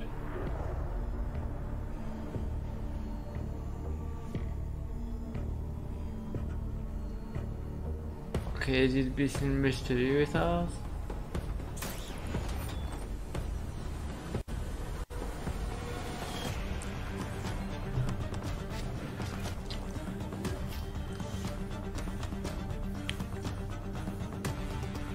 So eine Art Spiel mag ich auch, wenn du so komplett alle Gesetze von der Physik wegschmeißt und hier schweben und Welten und Void Train, okay? Klingt interessant auf jeden Fall. Überhaupt, ne? Diese ganzen Indie-Spiele sehen auch echt jetzt aus wie PS3-Spiele. Das Hello. Today we geil. will show you a bit of the new There Is No Light gameplay, along with a couple of unseen locations. Hope you'll enjoy what we prepared for you. Now, we are located at Frontier. Pilgrims from all Underworld gather there to take their path to Messiah, their savior. But Solar Core kill any heretic they can catch.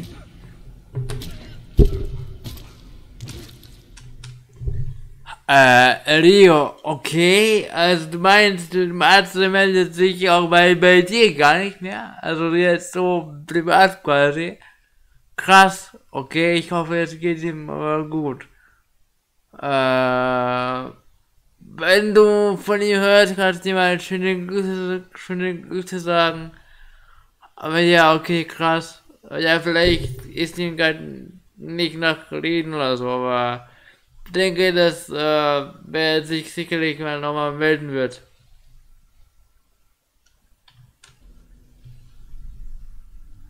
We took a secret path through caves to reach the Pilgrim's camp.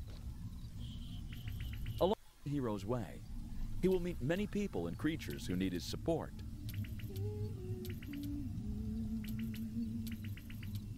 Help or not is your choice, which will affect the hero's karma. Karma will be needed in future, so be mindful of your choices. Oh, sorry, Ravi, gerade kurz erschrocken. Sorry. War ganz ruhig für sich rum. Here, you can gather some information about Messiah, pilgrims, and the Lighthouse of Hope. Some people can give you subquests with great rewards, so don't miss them. War ganz ruhig auf dem Bildschirm plötzlich. Bam, bam, bam. Here they are. Cannibals. They may look funny and stupid, but bloodlust made them very dangerous and aggressive. Okay, aber sieht schon cool aus. Das Artstyle und so. Erinnert mich gerade so ein bisschen an Legacy of Kain. Blood Omen. Den ersten Teil von der Legacy of Kain Reihe. Auch so Top-Down-mäßig und mit Monstern und so. Und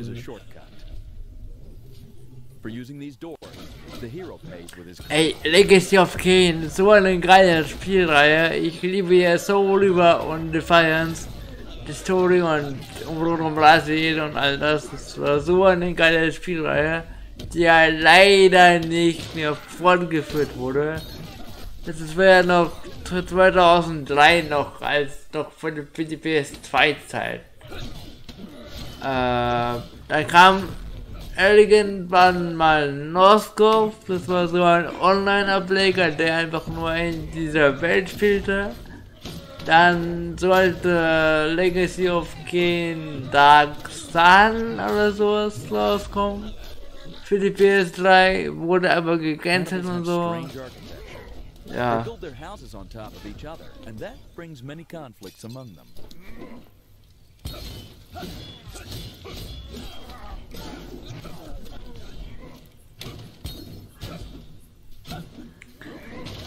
Also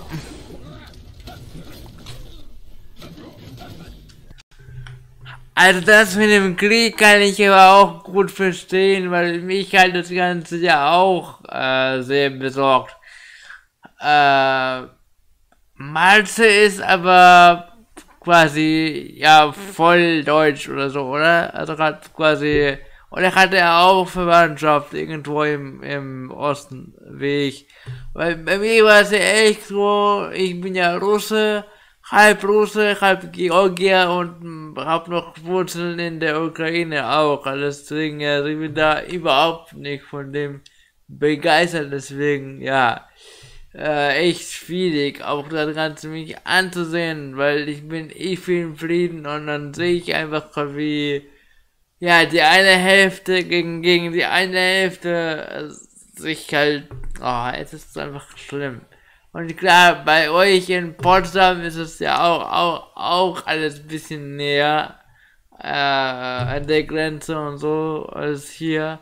Es ist schon krass, aber ich würde auch jetzt nicht so meinen Alltag oder so vom Krieg abhängig machen, weil klar ist es schlimm, aber man muss doch auch sein Leben weiterleben.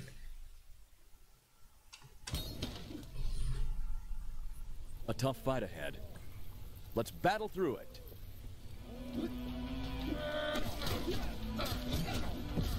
Bam, bam, bam, bam.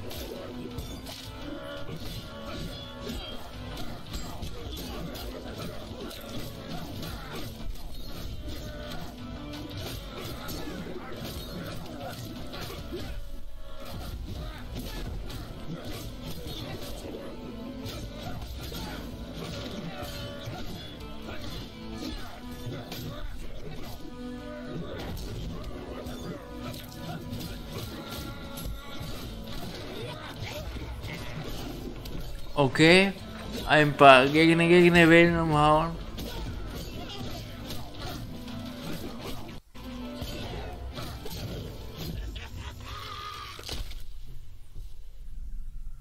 Pilgrims believe that to clean your soul, you should look into holy water and reject any evil within you. I think our hero has many secrets because his evil side is tough as hell. Wow. Okay, also ein Bosskampf.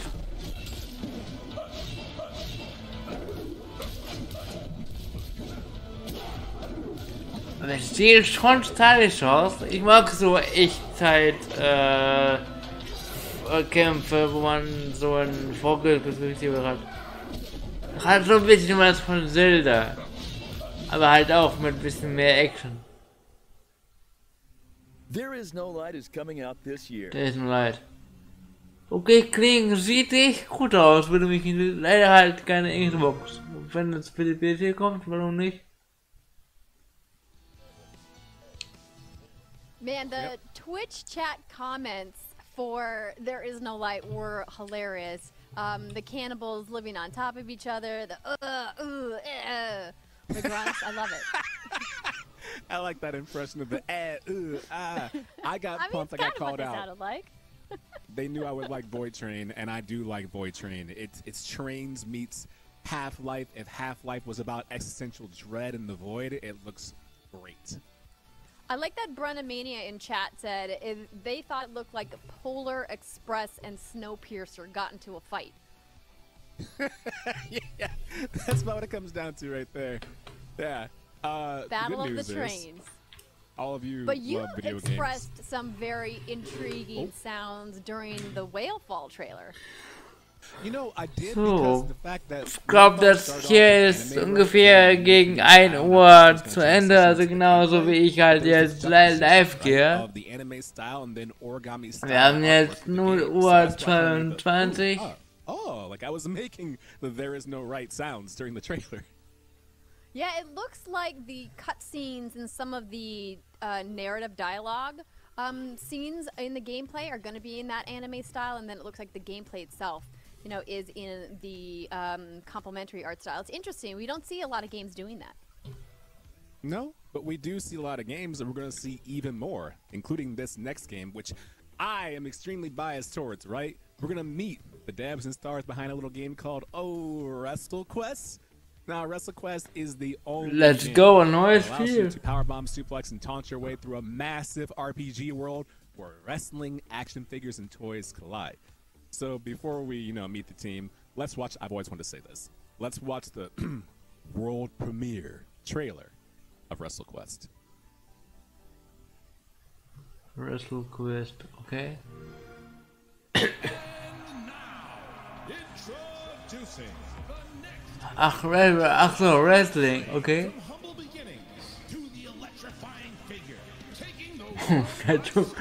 Okay. bravely embarking on an epic quest from parts unknown. The journeyman Dann doch kein Wrestling. traveling the world to take on the very best. He's here Hat es bei denen kurz gebuffert? War auch ganz cool. facing legendary challenges. The biggest name in town. The man who draws a crowd wherever he goes. The rising star that everyone wants to know. An unstoppable, insurmountable, high-flying behemoth in the ring. Unbelievable! He's bringing out moves we've never seen before. Wow! Can you believe it? Okay. 2, 3. Oh yeah! Grab your tights. It's time for WrestleQuest. Ja, WWE ein bisschen anders.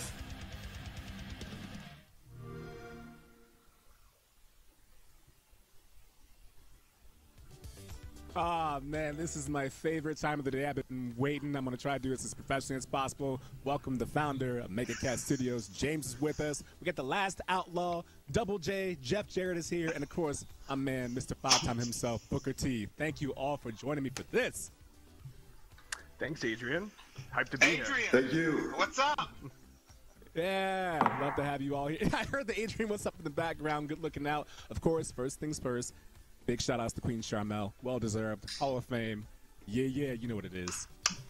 Also jetzt kommt noch so ein Interview von den dreien. So yes, beautiful, beautiful team.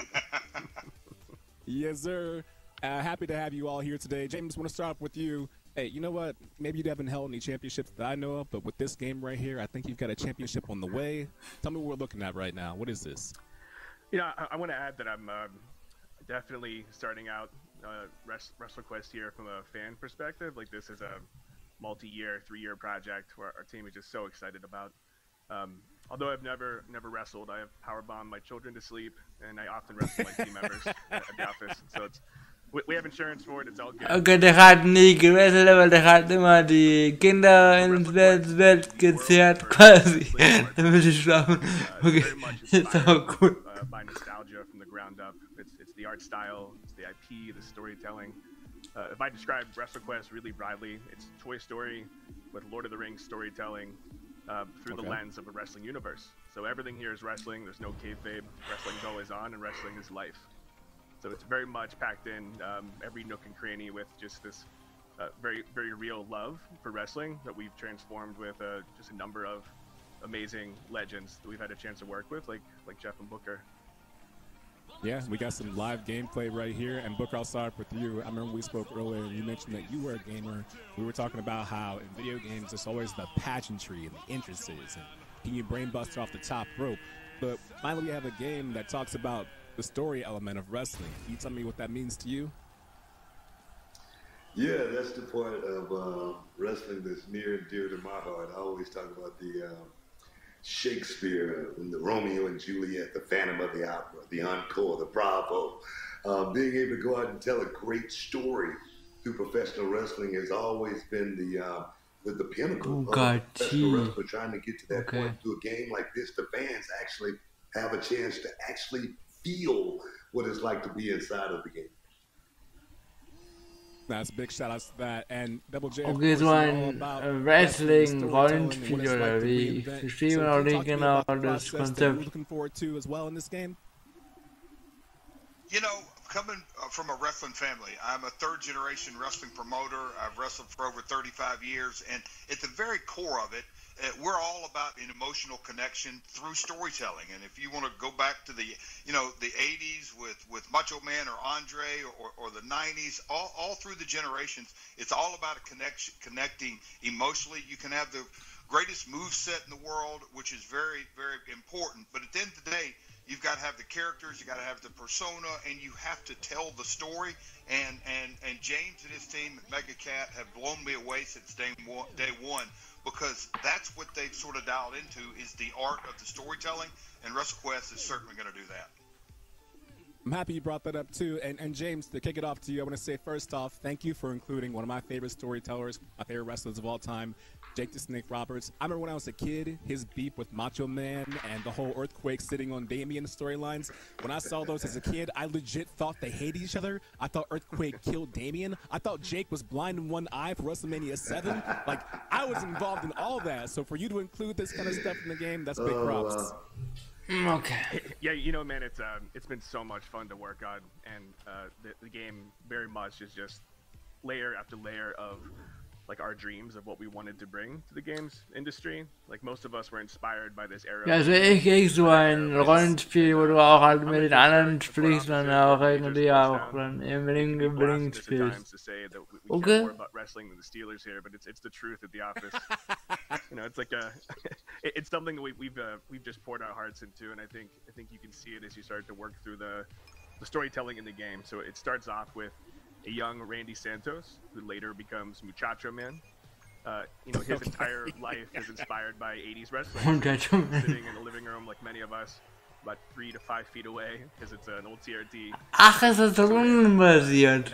Ach so. Ah. Er spielt sich quasi wie diese Mario und Luigi Spiele quasi.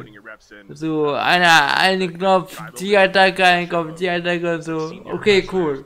Jetzt, ich kann die ganze Zeit so ruhig, weil ich noch nicht kapiert hatte, was das für überhaupt ein Spiel ist. So.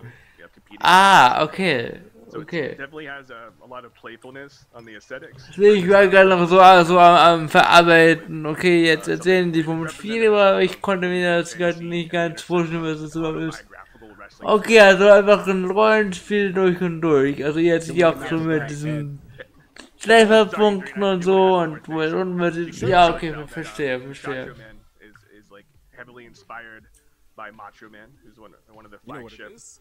all-time greatest, right? So he's kind of front and center into what inspires Muchacho to follow in these footsteps. And throughout this development, you'll just see a number of independent wrestlers and legendary wrestlers that take part in this universe as heroes that entire cities are dedicated to. So the way that we're da unten seht ihr es, halb Meter. Okay. Also quasi die Leute feuern ja den an und vermutlich halt, je nachdem wie gut du bist, dann ist das Publikum vielleicht mehr am Abgehen und dann füllt sich der Halbmeter. Immersive storytelling experience where when you're working through these angles, and I think this is really going to be fun for wrestling fans. Upon completing objectives and quests dedicated to these critical paths in these legendary cities, you have an opportunity to either unlock them as managers, unlock exclusive story cinematics, or unlock pieces of gear and equipment that kind of inform how your characters are built out and how that progression takes place. Ja, Rio, total, da stimme ich dir auch zu. Ich mache mir halt auch Sorgen. Aber ich versuche mich halt möglichst nicht verrückt zu machen, deswegen, also, ja, ich genieße einfach gerade jeden Moment. So I just wanted to glue that high-level concept together because I think that's usually the first question wrestling fans ask when we have shown them the game privately. No, I respect that, and it makes a lot of sense. And you mentioned to Double J, so I'll go to you first. Do you have a favorite wrestling town that you speak to in this game or just in general? You know what? Here's the thing that I was just sitting here thinking. I'm watching the chat come in. Adrian, this is all kind of new to me. This whole it's really cool. But the thing that has attracted me to the entire WrestleQuest, no matter what town it may be, is and Booker probably can relate to this, whether it's an action figure or a video game or whatever it may be through the years, authenticity is it for me. It's at the very, very top of my list on getting engaged with it, and that's what WrestleQuest is. James just went over point after point after point of just how immersive the experience is, and so that is at the very top of the list for me. Is no matter what town, and look, me and Booker both have podcasts, and you'll see a little buzz in there of Conrad Thompson, my partner. But whether it's a podcast or in-ring wrestling match, you have to connect emotionally, and it has to be authentic, or it doesn't resonate. And that's what WrestleQuest does. Cool. It really resonates with the audience. And Book, you know, on that note, it's got to feel good too to know that long after everyone stops wrestling, you know, there's always the legacy that carries on in game.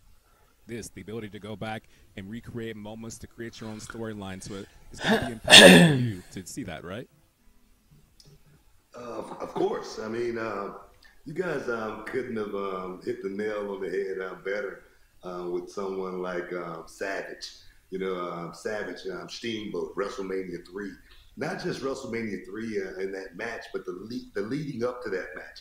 You know, when Steamboat got the larynx crush. Yeah. You know, to be able to create your own stories and relive that story. I think for me, that's what I get out of this more than anything is, there again, the storytelling, which I think is the base of professional wrestling. I 100% agree with that. Like I was saying, growing up, and James, I'm happy you're taking the story element into a game like this. Look, I love grappling. I love creating my own interest, my own character. But I fell in love with everything. I remember again wrestling. Okay, auch so eine Art Weltkarte oder so, also quasi vermutlich halt ja sowas wie Arena zu Arena, wo du dann quasi so nach und nach dich zum Ruhm kämpfst und so und einfach andere Gebiete eroberst. Aber alles halt so mit diesem Wrestling-Thema. Okay. Yeah, you know, first I just want to jump in and say that 30% of our time working on WrestleQuest is crying, and the other 30% is just marking out. Leute, ihr seid jetzt gerade verrückt. 8 Leute im Livestream. 8! Was ist heute los? Voll viel los heute. Ich bin gerade echt begeistert. Ich weiß gar nicht, was hier abgeht, woher ihr alle kommt und das, danke euch alle. Ich bin echt dank euch bald Partner. Weiß ich gerade gar nicht, wie das jetzt kommt. Hoffentlich bleibt es auch so bald wieder. Es ist gerade einfach ein Wahnsinn. Hallo an alle. Und willkommen. Chat geht recht gut. Könnt euch gerne im Chat melden. Ich freue mich von euch zu lesen. It's truly a dream come true for the studio, and it's just packed full of every little piece of what we love about wrestling. And the storytelling side, and that's really what it's all about with RPGs. It's gripping the characters. There's over 10 playable characters for party building. There's a number of ancillary pickup characters that all have their own unique hooks and character agency that if you would want to replay WrestleQuest over and over again, you could still find unique ways to unwrap this universe. But literally hundreds of quests and side quests that help demonstrate all these different pieces that we've picked up working with some of these legendary folks the last 3 years. You know, so I think the ground up, man, it's the podcasters, it's the stories that they tell. Das muss ich mal kurz festhalten, Leute. Hey Siri, it's really just everything from the mach ein Screenshot. Gear to the critical path storytelling that is just key to the main gameplay. I do have some bad news right now. I got the Sandman. Oh, I believe it. I do. And the problem is the Sandman's sweeping right now. I got the Oscar playing me off. They're telling me, shut up, Adrian, wrap it up. So I want to say right now, really quickly, each of you, where can we find you and find Ich feiere es gerade voll. Ich gucke einfach gerade nur ein Video über Videospiele und mich gucken 8 Leute an. Das ist Wahnsinn. Danke euch. 5X. Now can you dig that? Sucker! Let go. Double J? How do I follow that? Adrian Shucky Duck. Mine's simple. At Real Jeff Jarrett. Twitter, Instagram, and Facebook. Twitter, Instagram, Facebook. At Real Jeff Jarrett. My World drops every Tuesday at 6 a.m. And James. If you want to get into the ring and you want to get close with WrestleQuest, it's at MegaCat Studios and at Skybound Games.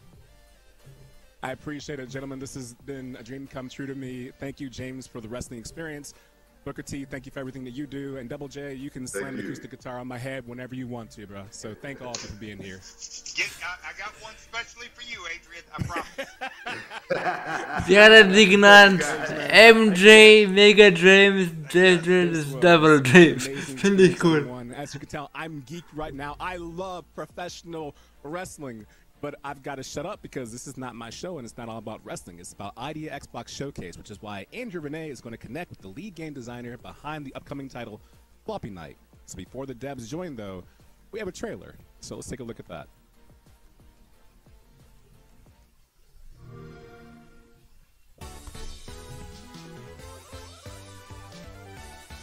Okay, was ist das?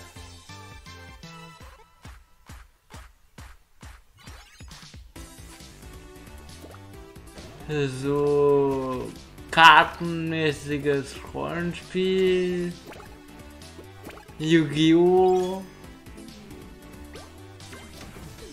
Ah nee, ach so quasi, ja, wie halt ein Rollenspiel, aber dass du Karten nutzt für Aktionen quasi, ja okay. Also wie Yu-Gi-Oh! Nur dass du das auf die Monster im Feld nutzt quasi. Ja, okay. Auch nicht schlecht. Der Grafikstil ist ganz cool.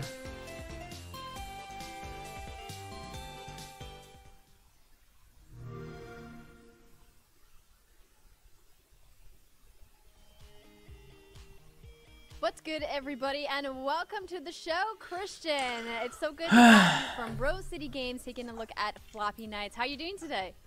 I'm doing well. Thanks for having me. So, as the lead designer for this game, it feels like there's a lot of pressure on you to get everything perfect. Are you sweating right now? Are you feeling confident about where you guys are at? Oh yeah, I'm sweating bullets, but it's good. You know, we've been working on this game for a pretty long time. We started development on it in January of 2019. We've been working on it. It's been a passion project ever since for us. So we're excited. We're excited for its upcoming release.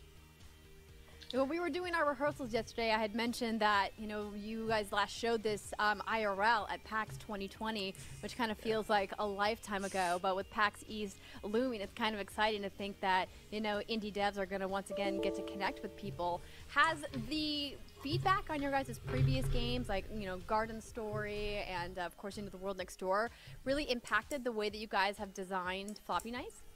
Yes, so a lot of the way that we like to design games is to make them In 20 Minuten vorbei. to maybe be your first introduction to these genres, especially because Passend auch, dann wollte ich schlafen gehen. game and a deck building game. And you know, a lot of folks when they think about tactics games, there's a lot of math and it's a lot of really crunchy rules and things like that, which I love. But we want to make it so that a lot of people can experience this and a lot of people can come into it without being, you know, scared of how complicated it's going to be. So we try to gear it towards a little bit more friendly, more accessible, we're able to get into. We definitely did that with The World Next Door, and we did that a little bit with Garden Story as well. I love that you use the word crunchy, because it does feel like sometimes when you get into the weeds with tactics games, it does feel a little bit unapproachable. And I think just the art style alone kind of Genau, du hast da einfach halt die ganzen Figuren und dann kannst du dann die Karten, wo dann irgendwas machen, so quasi, ja, stecken an der Verteidigung oder irgendwas. Dann kannst du halt das anwenden. Okay. It has a lot of intricacies because we're dealing with tactical gameplay. You want to plan ahead, you want to do the right stuff with a random hand of cards. So a lot of it's going to be about making sure that you always feel like you can do something cool every turn. And we've spent hours and hours and hours making sure that that's possible. So I promise you'll be able to get into it just fine. Oh, it looks like you've got a teammate in the chat that says, Christian, your haircut looks great. Thank you. I got it just for this, sure. I love it. I love it. Okay, hatte gerade jemand einfach die Frisur von ihm. Gameplay. Is it because obviously Rose City Games kind of has a really einfach ein Kompliment für die Frisur. You just always wanted to do? Well, the creative director Marlo Doby, she also worked on Dicey Dungeons, was pitching around with our studio founder, Will Lewis, right? And they were talking to each other and they said, what if we did Advance Wars with cards? And they passed that to me, and I was like, what if you did Advance Wars with cards? What does that even look like? So we took that concept and I buried myself in a conference room and I wrote on a whiteboard for a couple hours. And we made a paper prototype, which ended up being this thing. So it's a lot of, you know, what if we took the games that we grew up on, she grew up on Advance Wars, I grew up on Final Fantasy Tactics, and made it, you know, just a little bit different. Maybe we twisted it with a new genre. And we try to do that a lot with our games, right? World Next Door was, you know, match 3 and puzzle solving with sort of a dating sim thing. So a lot of our games are, what if we took a cool thing that we used to play as kids and made it even cooler? I think that that's so awesome. I love how the flexibility of working in the indie space really kind of gives, you know, the smaller teams the ability to be nimble and experiment and kind of, you know, see what works. Did you guys find that when you were, you know, doing the, you know, pre-production of this game after you did your, you know, you papered it, that you found some things that you're like, hey, you know, in theory, this feels like it could work well, but in practicality, it's kind of doo-doo? Yes, that's just part of games, right? So a lot of the stuff that I try to do as a designer is make it so that games do things only games can do, right? When we started the game, there's a lot of like hard rules, like only units can only do this and can't make cards out of this. And as we kept playing the game and we were doing more play tests, folks were telling us like, hey, this part's really fun. Wouldn't it be cool if when you played a card, the card got better more times you played it? And, you know, Bin langsam auch selbst müde, weil schon spät ist, deswegen nicht wundern, wenn ich gerade so ein bisschen weniger rede, weil gerade so ein bisschen die Müdigkeit mich einholt. Aber ich bin auch voll dabei. Und ihr auch. 6 Euro im Chat, das ist der Wahnsinn. I think it's lame at all. I think that's why we all love video games, right? It's all about having a great time and, you know, connecting with other people about it. So for this game, would you say that it's a game that people are going to have a kind of crafted experience with, or is there kind of some room to kind of have a little bit more of a custom experience as a player? Oh yeah, there's going to be a lot of room for flexibility. So there's multiple deck types, right? Each of them have their own personality. We made it a big deal so that you can mix all the decks together. No two decks look the same, especially on the dev side. I like to do something very specific. My coworkers like to do things I wouldn't even think of. There's a lot of ways to play this game and a lot of ways to win every level, right? You just have to use your mind and see what you like to do with it. Oh, I love it. I love to have a custom experience. That's awesome. And hearing people's different builds is always really fascinating, how people go in just completely different directions sometimes. But it's what's so great about our game community. Everyone is a unique flower. So for everybody watching that is excited to check out Floppy Knights, where can they follow you guys and learn more about the game? You can check out us at Floppy Knights on Twitter. There's also at Rose City Games if you want to hear about the other games our studio is making. And we will be on Xbox Game Pass in Q2 of this year, so check out for that. Okay, also kommt das Well, kommt Christian, thanks so much for Floppy your time Knights today, auch and bald raus. good luck with the rest of your development. Thank Nice. you so much. Nice. All right, everybody, we are going to take a quick break, but don't go anywhere. More ID at Xbox Showcase is coming up, including another Game Pass reveal. Okay, also jetzt wohl die letzte Pause, weil das ist dann, denke ich, jetzt, ja genau, geht in 10 Minuten, ist vorbei quasi. Okidoki, ja Leute, war doch ganz geil, oder? Bisher. Also ich merke einfach diese Kombination, mal sind die Moderatoren da und reden so ein bisschen und mal ist es einfach ein Interview, mal kommt ein Trailer, mal haben die jetzt einmal ein Spiel selbst live gespielt. Gar nicht mal so schlecht. Ich frage mich halt wirklich, ob alle Spiele jetzt auch da nur für die Xbox kommen oder auch mal für die PlayStation, weil dieses Flintlock, was wir vorhin gesehen haben, habe ich halt, wie gesagt, heute Morgen gesehen als PlayStation-Video von PlayStation. Also es kommt auch auf jeden Fall ein Spiel von diesen ganzen Spielen heute, kommt auch für die PlayStation. Ist halt für mich interessant, weil ich habe hier halt PlayStation stehen, ich habe keine Xbox.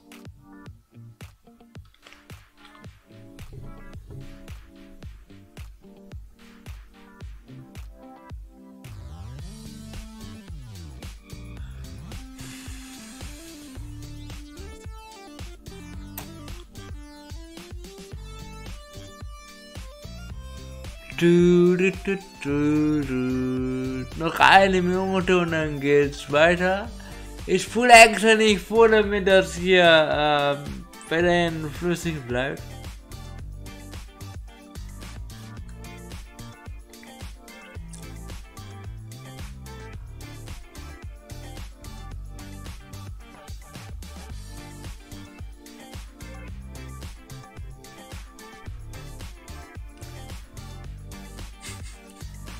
Es ist so geil, dass heute so viele Leute hier sind, Leute. So viele Leute gucken heute mir zu. Das ist echt cool. Ich freue mich echt gleich die Vollstein anzugucken. Das ist der Hammer.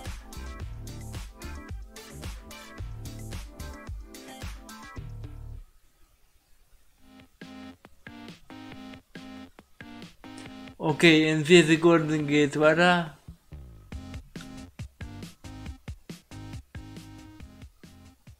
Welcome back to the ID at Xbox Showcase. I'm half okay, Adrian, half caffeine, joined by the GOAT, Andrea, and our showcase is almost over, but we've still got a few more surprises left. Oh, yes. Keep the caffeine going. I love the energy. I love the segment that you did on WrestleQuest. That was super fun. We've had a wonderful show Das Video zeigt ja, dass es gleich vorbei ist, aber irgendwie we are excited to reveal this one. Here are a few scheinen die noch nicht fertig zu werden. Vielleicht hört sie auch irgendwo in der Mitte auf. Mal gucken. Okay, jetzt geht's los, neues Spiel.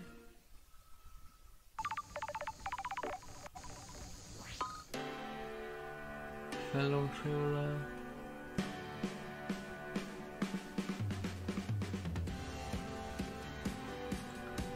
Okay, irgendwas mit Game Pass, also kommen neue Spiele dafür, okay? Paradise Killer? Noch nie gehört. Ja gut, ich habe ja keine Xbox. Murder Mystery. What the hell?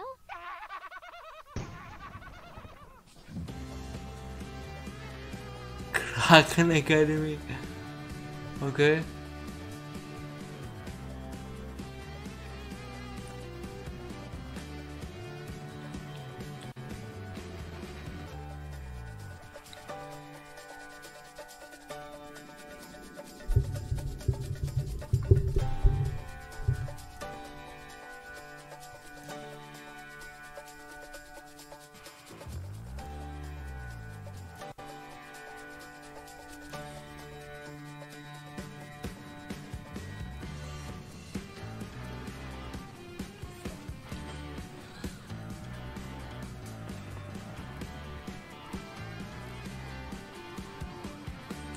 Okay, Beacon Pines.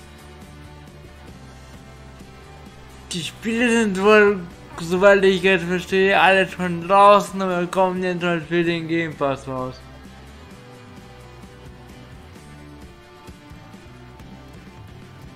Ah ne, der ist eine draußen und die anderen kommen bald raus. A first-person murder mystery, Paradise Killer, is now live on Xbox Game Pass, and Jermaine Plays is playing live on their channel. So check it out on twitch.tv/Jermaine Plays. That's JERMAINE Plays. You can find them in the Control Plus app under participants and follow them, or jump to their stream like we're doing right now, Andrea. I love it. I also love that in the chat, Jelly Dot said that Paradise Killer has a crazy good Okay, läuft. which is Also echt einige neue Spiele heute auf jeden and I Fall. think that sometimes soundtracks are underappreciated in video games. Yeah, I 100% agree. It's a great way to sell a vinyl, by the way, is to have a great soundtrack and give people something to listen to. But I agree. A good soundtrack sets the tone and gives you a feeling of what it's like to play the game. We saw Jermaine right there cooking during a dialogue sequence, so I'm already stoked to play it. You just want to watch people cook all day. Yeah, I do. Cook all day, hang out, talk to people, solve murder mysteries, preferably in under like 5 minutes, unlike some people who couldn't do that earlier. I won't say any names, but it's still a little bitter. You know, it's okay. Hopefully you'll be able to get over it with the fact that Paradise Killer is out now, live on Xbox Game Pass. So for everybody who has been dropping all of the love for Paradise Killer in chat, you can now play it on Xbox Game Pass starting right now. It's there. What? Right now? Yeah, like right now. Okay. Yeah, Kind right of now. like this last announcement. Not last. We still got more stuff, you guys. The Spring's Game Spotlight is currently happening. Es ist gleich zu Ende. That's 5 weeks Auf jeden of Fall. new games, and it's running from March 8th through April 11th. If you guys want to learn more about the Spring Spotlight, you have to visit xbox.com/Spring Spotlight for all of the details. Look at all these games, right? Oh my god, they're going so fast. I don't know which ones are there. That's a long time You're to gonna have to find go to out, the so. website. I like that. That's good. I think I saw MLB The Show on there, and I don't know what else was on there. I was kind of looking away. It's a great time to kind of catch up on games that maybe you didn't get a chance to play, which I know is a reason why a lot of us love Game Pass. Is this really convenient way to kind of checkbox some of the stuff that's been in our pile of shame, which admittedly for me has been growing to an embarrassing amount. And you know what? You're not alone. People know this, and they recognize the good games. As we can say right now, as a not pre-recorded message, we're live. A Slice of Kiwi said Game Pass is the best gaming deal in the industry. And honestly, I'm hard-pressed to disagree. You know what I mean? Like, it all looks very good. So bin ich mal gespannt, ob mal PlayStation endlich mal kontert mit einer eigenen Art von Game Pass. Irgendwas mit PlayStation Plus, PlayStation Now, irgendwas muss ja noch kommen als Alternative, als Konter. Behind the scenes, you don't see the work that they do, but it looks fantastic. Andrea, thank you for being here with me. You're the GOAT. Oh, it's my pleasure. I love when I get to work with you, but I want to make sure you tell people where they can follow you. Okay, ich glaube, die sind jetzt sich am Verabschieden. Yeah, sure. My name is Adrian. You can find me anywhere as OKAdrian. I mean anywhere. Twitter, Instagram, TikTok, Twitch. Obviously, I'm a 2021 Twitch ambassador. I've been streaming for 8 years, partner for 7.5. And I'm playing everything right now, Triangle Strategy, but that's going on hold because Tunic is going to be in my hands very soon. So look for your boy.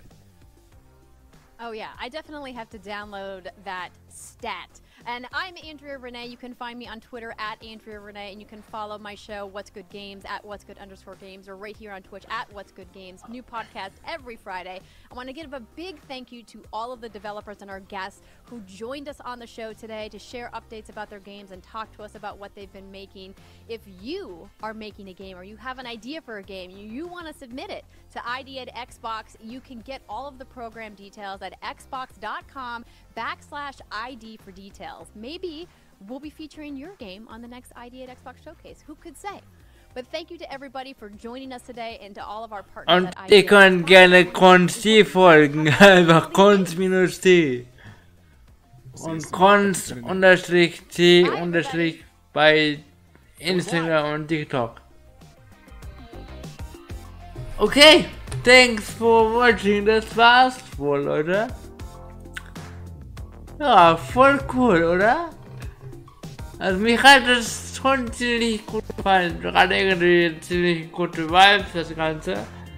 Ich weiß auch nicht, ob das dazu beigetragen hat, dass jetzt so viele Leute auch dran geblieben waren.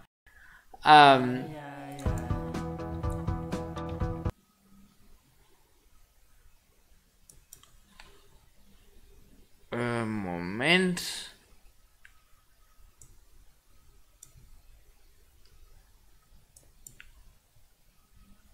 Ja, genau. Also viele Kommentare bezüglich dem Inhalt gab es ja jetzt keine, aber die Leute sind lang geblieben, nämlich an, und hat denen auf jeden Fall gefallen. Also mir hat es auch gefallen. Ich bin einfach mal gespannt, ob ein paar von den Spielen auch mal für die PlayStation erscheinen werden und so. Aber ja, für diejenigen unter euch jetzt, die eine Xbox besitzen, das war jetzt für euch ja voll das Fest gewesen. Ja, deswegen. Also ich bin froh, dass ich darauf noch so gestoßen bin, auf dieses Event, weil ich war ja kurz vor dem Livestream, habe ich gesehen, okay, cool, Xbox ist da gerade am Laufen. Da habe ich gedacht, komm, da gehe ich mal drauf, wusste auch halt gar nicht, was mich da erwartet, wie lange das Ganze gehen will, und jetzt da, wir haben fast 1 Uhr nachts und ich muss jetzt auch schlafen gehen, und haben dann den ganzen Livestream über drauf reagiert. Voll cool. Ja, Wahnsinn, ich werde dann sagen, ich werde das Video halt schneiden. Also ich lade quasi den Livestream runter, schneide einfach ja meine Pausen und das Ganze, wo jetzt nicht relevant ist, und dann wird trotzdem noch ein gutes 3 Stunden Video stehen für nächsten Sonntag. Finde ich irgendwie auch nice.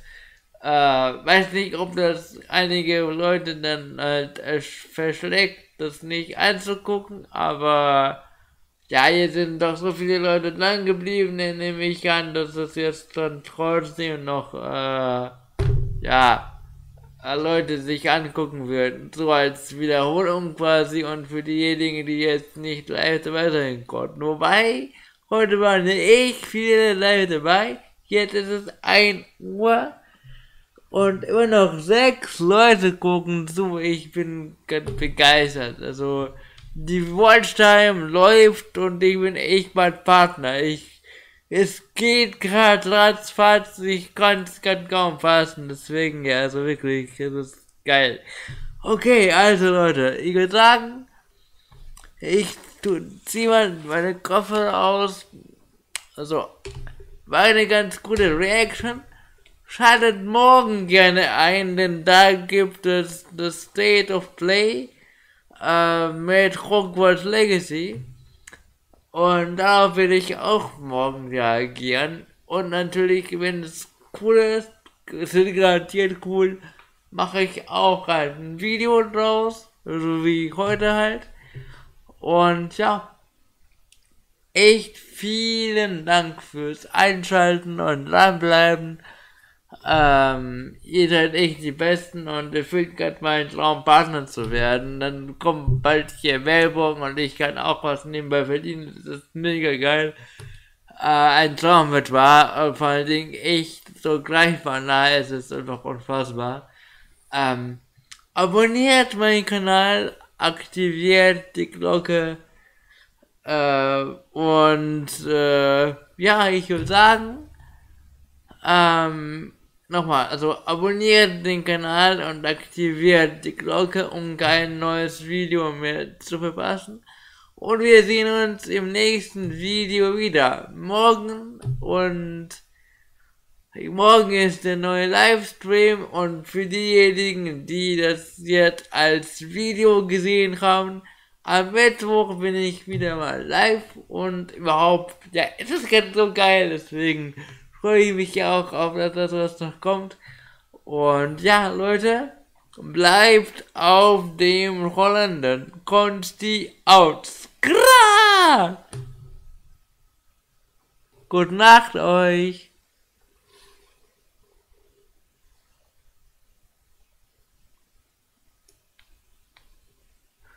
Ist mir jetzt echt schon schade auszumachen, weil bei 5 Leuten im Live, das ist Wahnsinn. Aber ja, wir müssen uns auch alle mal schlafen, deswegen ja.